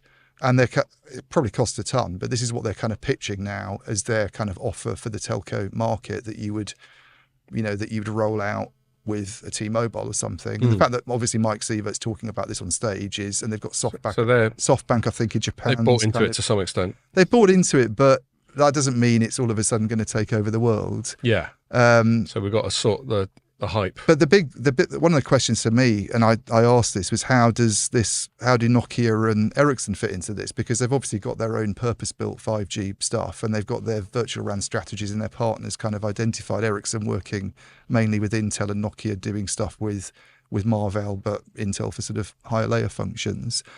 And his response was, well, they can come along and develop their own kind of CUDA-based stuff that works on our platform, basically. That was Jensen saying that. Yeah. No, that's not Jensen. That was Ronnie saying that. Well, I was going to say, because Jensen, my history going way back to my 2 jobs ago when I used to cover like graphics cards and stuff. Jensen's always been quite cocky. Yeah, I mean, and granted, now more than ever, he's entitled to be cocky. He didn't go into the nitty-gritty of it that way, as you wouldn't expect him to. Because it sounded like from what you said, it was a bit of a well, there was a definite dig at Intel, which isn't surprising, because I think he's done that quite a lot, just by sort of knocking CPUs, which is pretty much what Intel is, and almost has the whole market, I think. But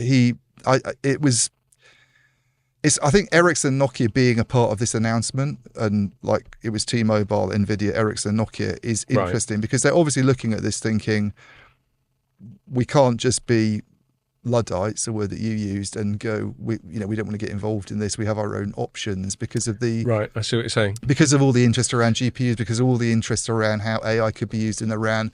They're obviously having to think about how they adapt themselves to this. Yeah. But at the same time, and maybe, it could be, I hate the expression, but it could be a win-win. I mean, I'm sure NVIDIA appreciates the RAN expertise that those companies have. NVIDIA is not a RAN company in the way that they are, in the same way that they would appreciate the AI and GPU stuff that NVIDIA does. But they would also, I think, be looking at this as yet another potential challenge. The big trend in like the RAN market, I think, one of the trends is this concern that they're losing ground to players that are coming out of the kind of IT world, with this cloudification, people like AWS and Microsoft being a lot more present in the market. So I think it's a curious one for them, how they fit into it. And I don't by any means think that this is everybody's going to all of a sudden rush out and start buying this NVIDIA equipment and we're going to see this revolution, because there's all sorts of concerns about the cost of these GPUs.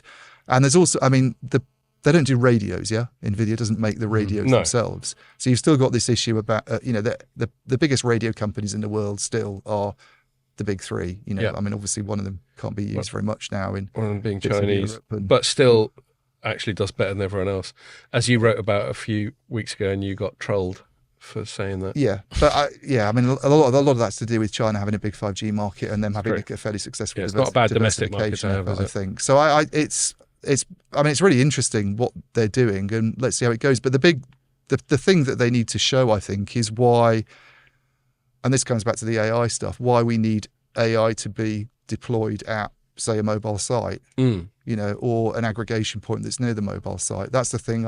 I'm still not convinced that a lot of telcos will want to put GPUs at a mast where you'd put your DU, and I understand the kind of approach with multiple partner, because that's the ecosystem play you have to have as you move towards the next generation network.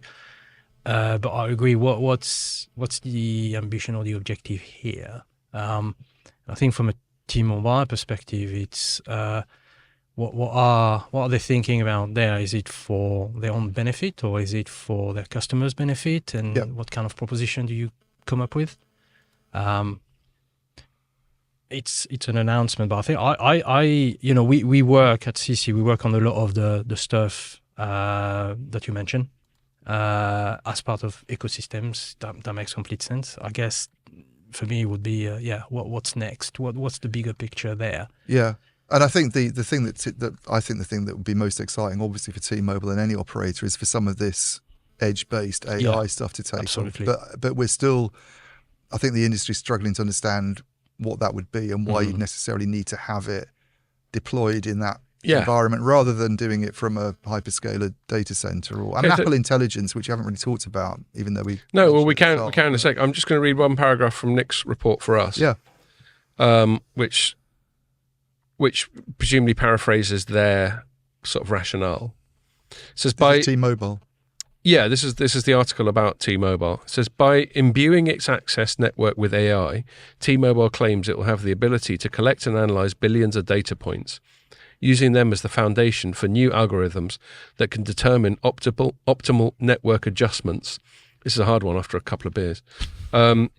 To maximize performance and make real-time predictions about capacity demand. I mean, But some I of just this don't sounds see like that. what you were talking about earlier. I don't see why you need a GPU at the mast site to do that. That's the problem. The AI number crunching, isn't it? yeah.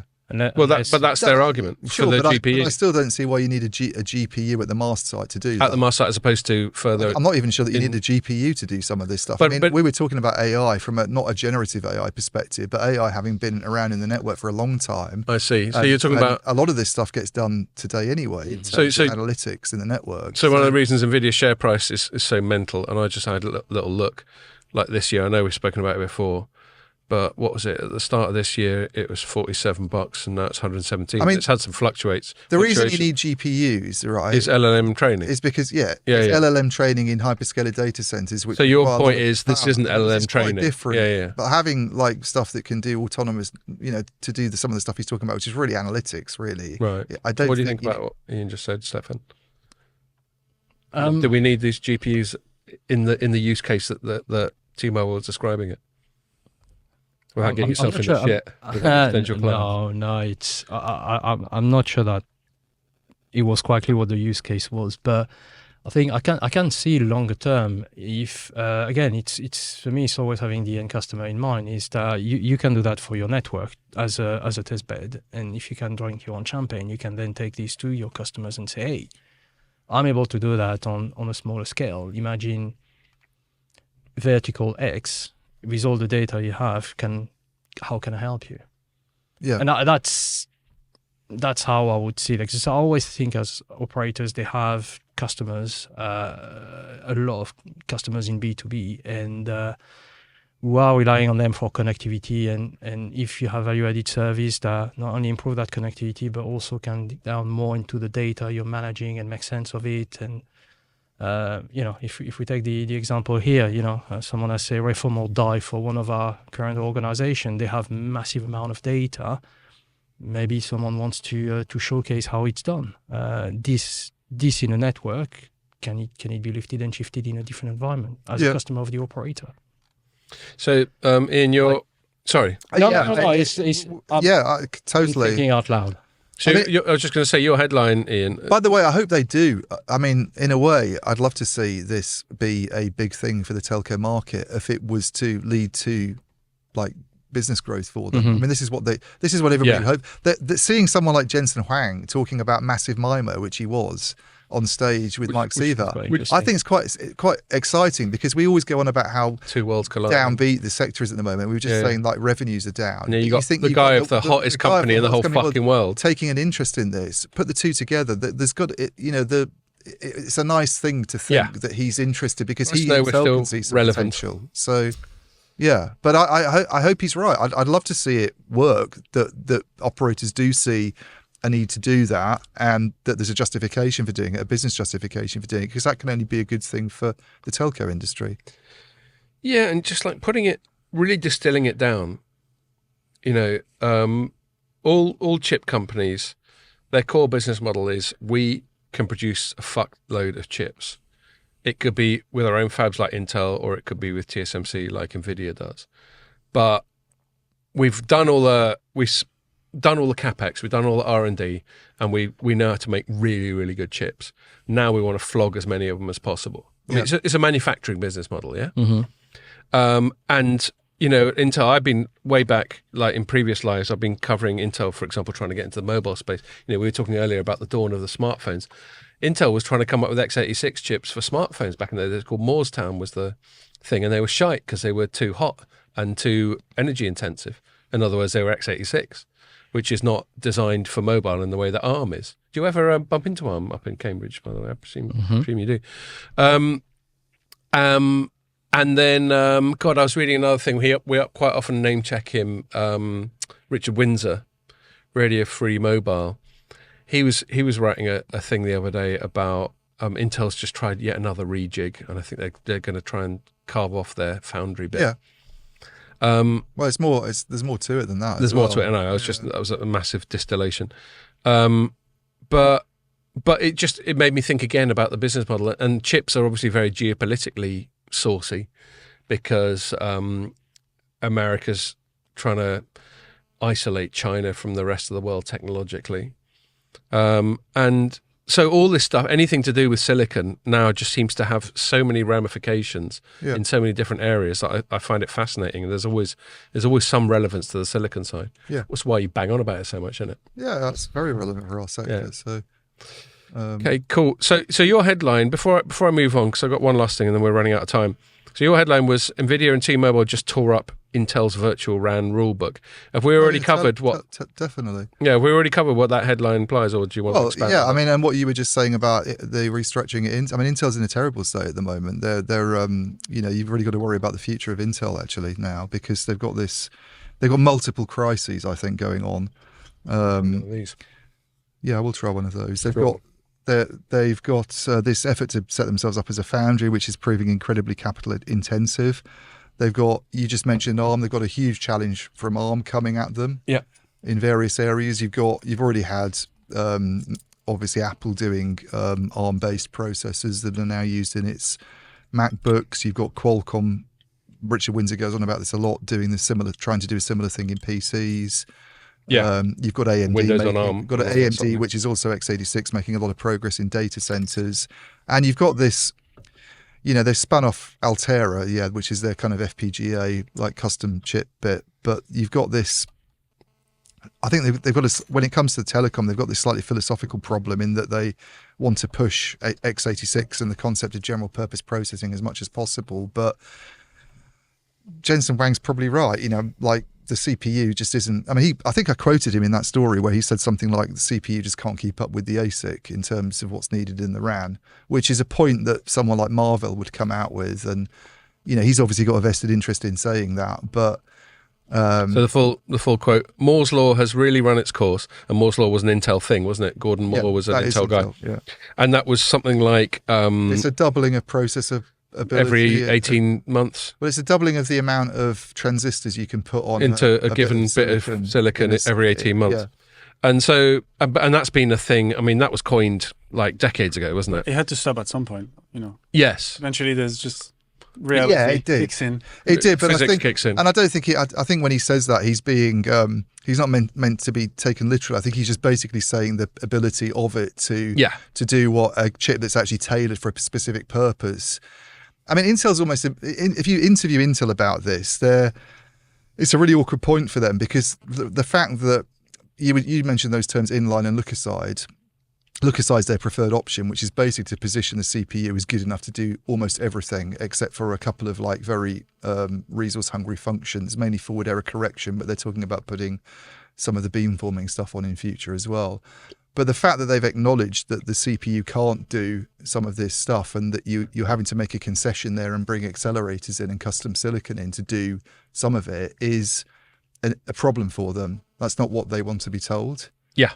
So if Jensen Button can position his GPUs, Jensen Huang, sorry, not Jensen Button. He's the bloke that drives, isn't he? Yeah, he's fast. Jensen Huang, yeah. If he can position his GPUs as a kind of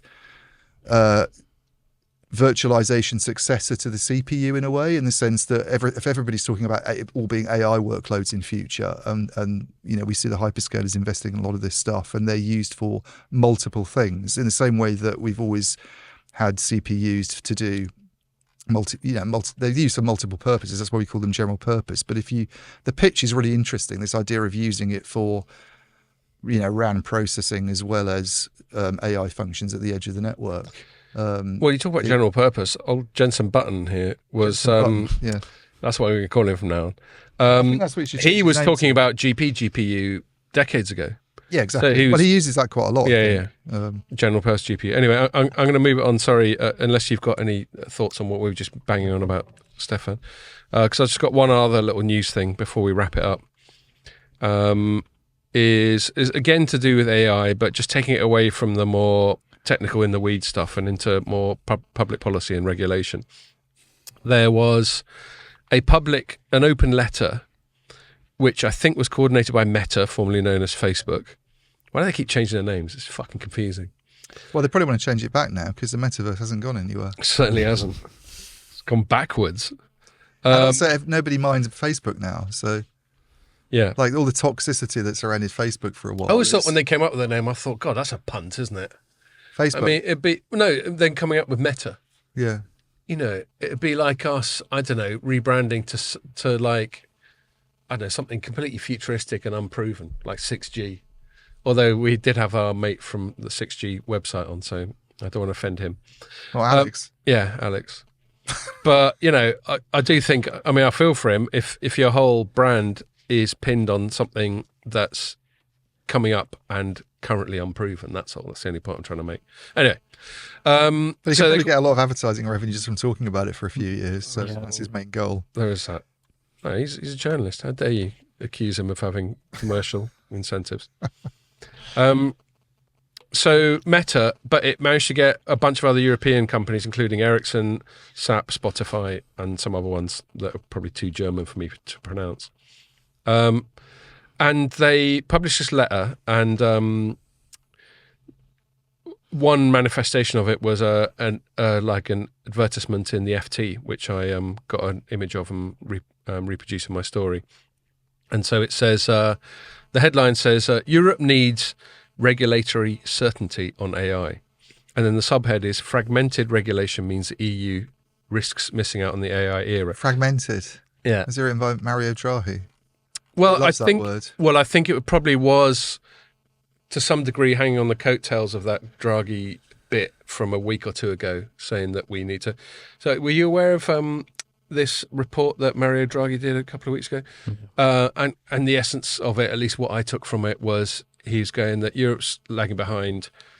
Like, preying into my prejudices, partly because the EU is too much of a suffocating, complacent, slow-ass But fucking his bureaucracy. solution to that was to have it as an even more like Well, it's funny how the answer's always more Europe. more Europe was his answer to the problem with Europe. So, like, to get my prejudices out of the way, in case they're not already obvious, Stephane, you know, I'm not in favour of big Right. bureaucracies. It's a free country. There we are. So that's where I come at it. And But he you know, does love France.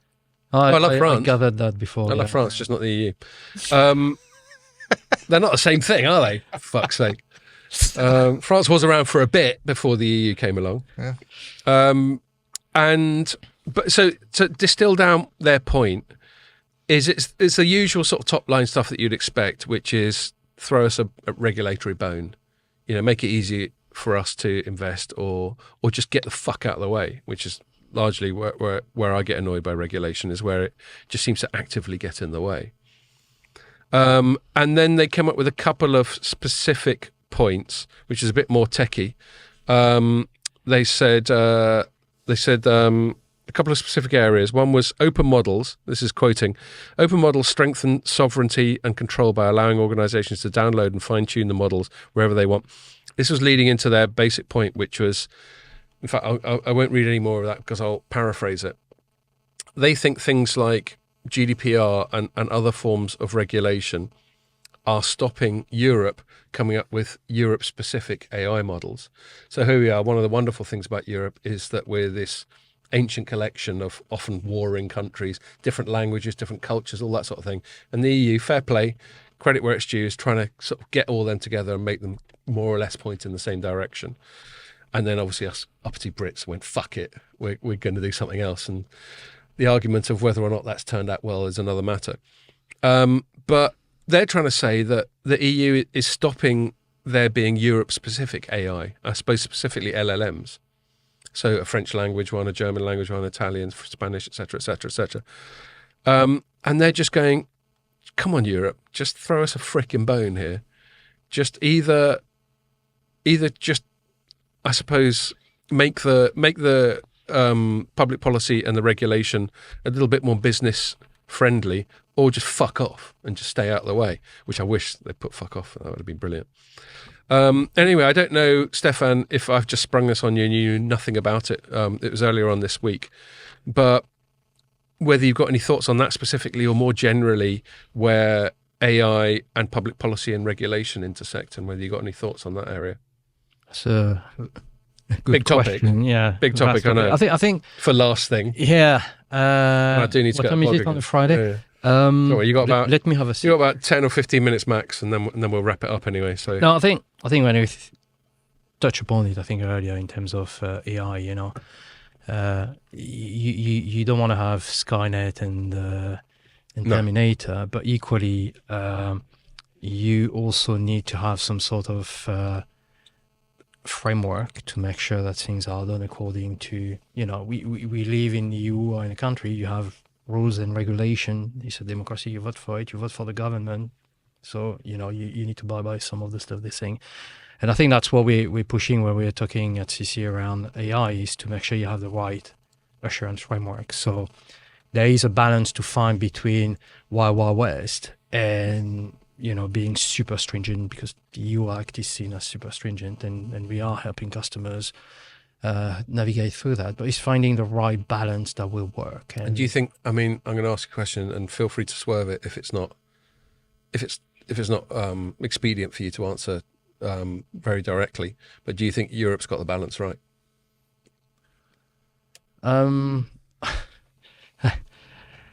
I'm going to give a political answer. Yes, that's fine. Yeah, I invite you to do so. I think it's difficult to find the right balance for anything, because especially in that context, you have an organization that wants to have a single market that works according a simple or generic rules, and on the other side, you've got companies that still need to make money in one of the biggest market, and it's to find that balance there. But I think, especially as we go towards the complexity in telecom or the next generation network, it shows even more the importance of working together collaboratively. So you have the technical reason, the commercial reason, the legal reason. They need to work together, and it's difficult. No, I don't have the answer, but it's difficult. But I still think, I don't know how you guys, but when you go on one side, and I tend to clean my laptop more often, and all of a sudden it's like, hey, do you want to accept this? Do you want to pay for this?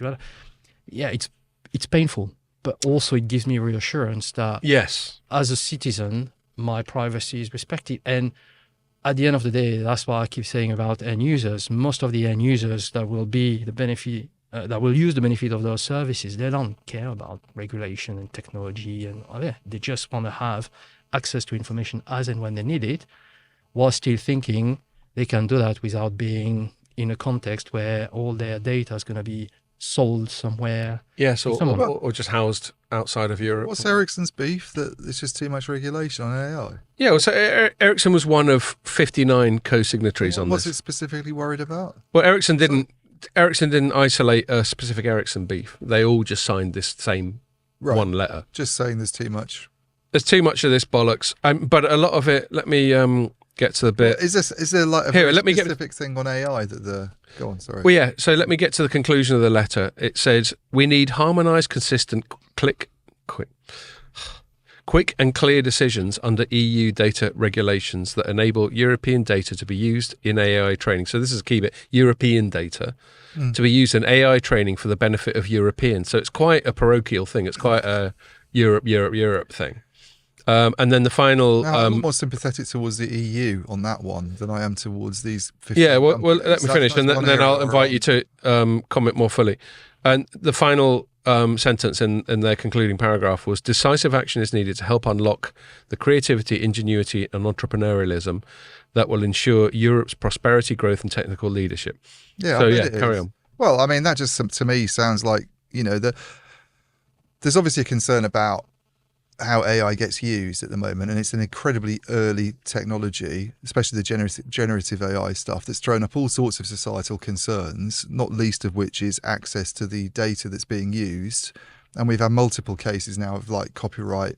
I mean, the whole concept of it, of just sort of going around and kind of ransacking the internet for what it can find and then regurgitating it. I'm very suspicious, by the way, of these images that get thrown up all the time. This is an AI created image of Phoenix rising from the ashes, and it's done that based on what other artists have done, clearly, and not compensated them necessarily. So I'm sure that Ericsson thinks it's absolutely wonderful that they should just be able to go around and do what they want if they can make some money from it. But I think it's important for the EU to get the balance right. I remember this coming up at Connected Britain, actually, where there was a bunch of people on stage going, "Oh, Europe's too slow to move on AI, and we're not taking advantage of Yeah, it." but this is completely consistent with this. With this, and I agree that I think those concerns are valid sometimes. That Europe really can be like slow, and there's a lot of red tape and bureaucracy. In this area, I'm afraid I'm more on the side of Europe. I'd rather get it right than fuck it up and then that's the essence be of this. like China with some kind of weird social. So credit these are system or competing something, tensions. What they're basically saying is, and we alluded a couple of times earlier to this Mario Draghi report from a week or two ago. Europe is going through a little bit of a panic attack that it's being left behind the other two big blocks, which are like the US and East Asia. And Europe's thinking, fucking hell, they're all going off. because they both look wonderful at the moment, don't they? You can either have people hiding on golf courses trying to shoot you, or you can have Xi Jinping. Go on, there's an opportunity for you to do them. To go, actually, do you know what? I will do my Xi Jinping / Ray Winston impression, because another Richard Windsor thing I read this morning. Apparently, Chinese startup scene is right down the toilet. And the reason it's right down the toilet is Xi Jinping went, whatever you do, make sure you don't fucking diss the CCP, mate. Do you know what else they did on quantum? All the research in quantum that Alibaba and Baidu used to do got taken over by the government. Exactly. Yeah. So they've got their problem, which is inevitable when you've got this despotism, which they have there, which ultimately, and I'm sure Xi Jinping has many redeeming qualities, in case I ever go to China. But, you get this top-down, more old-school communist style, look, we'll tell you whether you can do it or not. And then the ultimate one, which isn't so much true of the States, but is the paradigm, is the more bottom-up, laissez-faire, just let these Silicon Valley people blow shit up, have their, Sorcerer's Apprentice sort of R&D places, and just see what happens, and don't restrict them, and let them fast fail, and all that sort of thing. And so I think America has become less like that because it's become a bit more big government. But then China seems to have gone even further, certainly according to this Richard Windsor note that was in my inbox this morning, which seemed really spot on. And he gave a shout out to a couple of FT reports. So it's not just his own thinking. But apparently, if you look at, I can't remember if I was more organized, I'd have his email up. But the number of tech startups in China 5 years ago versus now is like down 90% or something like that. It's fucking mad. And the main reason is, and he puts it down to, do you remember that time when Jack Ma suddenly went for a 6-month holiday? Yeah, it is that, I think. Yeah. And so it's basically this top-down oppression. Yeah. And also apparently most of the VC money is state-run. Yeah. So there's all sorts of political strings attached to it. Anyway, the long and short of it, but then on the flip side, China's got... That's good for us, though, because we might get ahead. Well, yeah. But on the flip side, China's got an amazing further education sector, and apparently they got more PhDs per capita than anyone added together. Or well, we should invite them all over here. Well, that'd be it. Then they can get out of that system and come and do something. So then going full circle, like sort of reconciling that tangent, if Europe could do better things, like we had another little thing with Europe. I don't know if you remember, it's been rumbling on for years, this tax case with Ireland and Apple. Yeah. Where Ireland was offering this really beneficial corporate tax rate. And it did them well because the old Laffer curve thing, they actually ended up getting more receipts from a lower tax rate because that's where everyone fucking went. I mean, it stands to reason. And then Europe's just gone, nah, Apple's got to pay 18 billion of tax. And Ireland actually doesn't want the 18 billion. They're like, no, get it away from me. That's my Irish accent, in case anyone was wondering. Irish accents are acceptable. Yeah, that's not Chinese racist. ones are. That's all right. Yeah. Like French accents you can get away with. Yeah, get it away from me. I've got two French people in the room just going, oh, for fuck's sake. But the point is, Ireland doesn't want the 18 bill because they know that's going to scare off other people. Because they're just saying in the press, oh no, we don't want it. Yeah. Meanwhile, that'll do nicely. Go straight in the pot of gold. Very good. That was good. That was good. With a French twang. Anyway, so just to reel that in, it comes down to this story, which is public policy, not just in terms of countries, but blocks. And, and we've just covered why China's kind of fucking things up because Xi Jinping's too top down and too control freaky. And America's got its downsides. So there's the opportunity for Europe to step in there. But what this letter was basically saying, and I take your point, Ian, about special pleading, and I'm sure you're right, but they're saying, look, there's an opportunity for us to fucking be more competitive here, but we're shooting ourselves in the foot with too much regulation and bollocks. I sometimes feel that some of these companies like to blame regulation for the fact that they can't get it together. You know? Maybe. I mean, it's really hard to know where to balance all It's that. like I wanted to have a good night out with my missus, but the restaurant wasn't right. You know, it's kind of, you know, rather than your conversation with Good shit. analogy. It's like they've got all sorts of problems with their own businesses that they could address, but Well, yes, I take that point, I'm but not, I don't think specifically meaning Ericsson. Well, I don't think it's either or It's a- as well. I think they could be shit, but also be encumbered by public policy and regulation. Yeah, sometimes. Okay. Do you have any last thoughts about that, Stephane?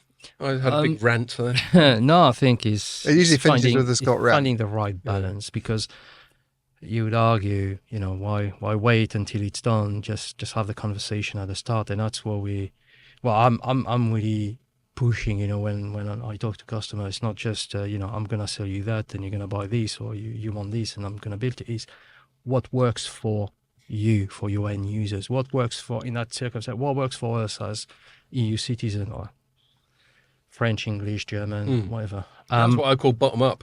Like, where's the demand? Yeah. What we've got to meet that. Whereas top down can be prescriptive and just say, we've decided in this little smoke-filled room that this is what everyone should be doing. And I know it's easier said than done, but it's all about balance and collaboration. Otherwise, we all going to have our own very strong opinion. But we are as citizens, we have a say, and we need to express it. And rebel, I can't say the word, but You've only had one beer as well. yeah, I know. But that's what I'm not doing promotion here, but in our latest go for it, mate. white See you last paper chance. on non-terrestrial network, that's what we push. We use a Star Wars analogy to say, hey, alliances are critical to success. Oh, that's what you were saying with Rebel. Right. And it's across regulation, it's Yes. across all the vendors, the players, the stakeholders. No one company can do it all. Yeah, and so to finish, unless you've got any last things to say, Ian, I think that's I know that Pierre's got some great opportunities here for some Rebel Alliance, like stitching in a bit of there's- Star Wars there's stuff. I know you keep opportunities are endless. you keep like treading on his feet by giving him little post-production top you tips. get rid of that. There's only 2 comments I've made. You can delete those. Yeah, well, but you can't be bothered. Anyway, yeah. So I guess to put this bit of potential special pleading from Meta and Ericsson et al. In its kindest possible light, they're saying, look, there's an opportunity here. Can you at the very least, get out of the way, if not adapt the regulatory and public policy framework to give Europe a fighting chance? And I think fair enough, because my default setting is I would rather there be less regulation, not none, but less regulation, less state intervention, and just let people innovate and be entrepreneurial. So let's see. And obviously I'm a European. I plan to live here for the rest of my life. I want Europe to do well. So Or in France. She seems to yeah, I fall might in love move with. to France. I might need to learn French first, as I realise this summer how shit I am at French. Cool. All right, we'll wrap it up there. Thanks, Stephane. And you're welcome on any time. So consider this an open invitation. I would love that. Yeah, I would cool. love that. Excellent. Well, thanks a lot for coming. But I will bring cheese next time. I know Pierre won't like it, but Right. I have to. It's better than crisps. It's not as naughty. Yeah. What we've got to do is find some non-crunchy way to eat it, because that's what fucks with the mic. Cheese is not very crunchy unless you Yeah, put it it is. in the crackers. Well, with that's it, but that's what you do, isn't it? Or on a baguette. God, I swear, Stephane, when I was in France this summer, I think I put on about a stone just from eating cheese and baguettes. I went mad. That's what happens. Anyway, cool. All right, we'll wrap it up there. And you're welcome to join us for a cheeky one after if you want as well. Cool. So, and I will say to our audience, thanks a lot for listening, and make sure you join us for the next one.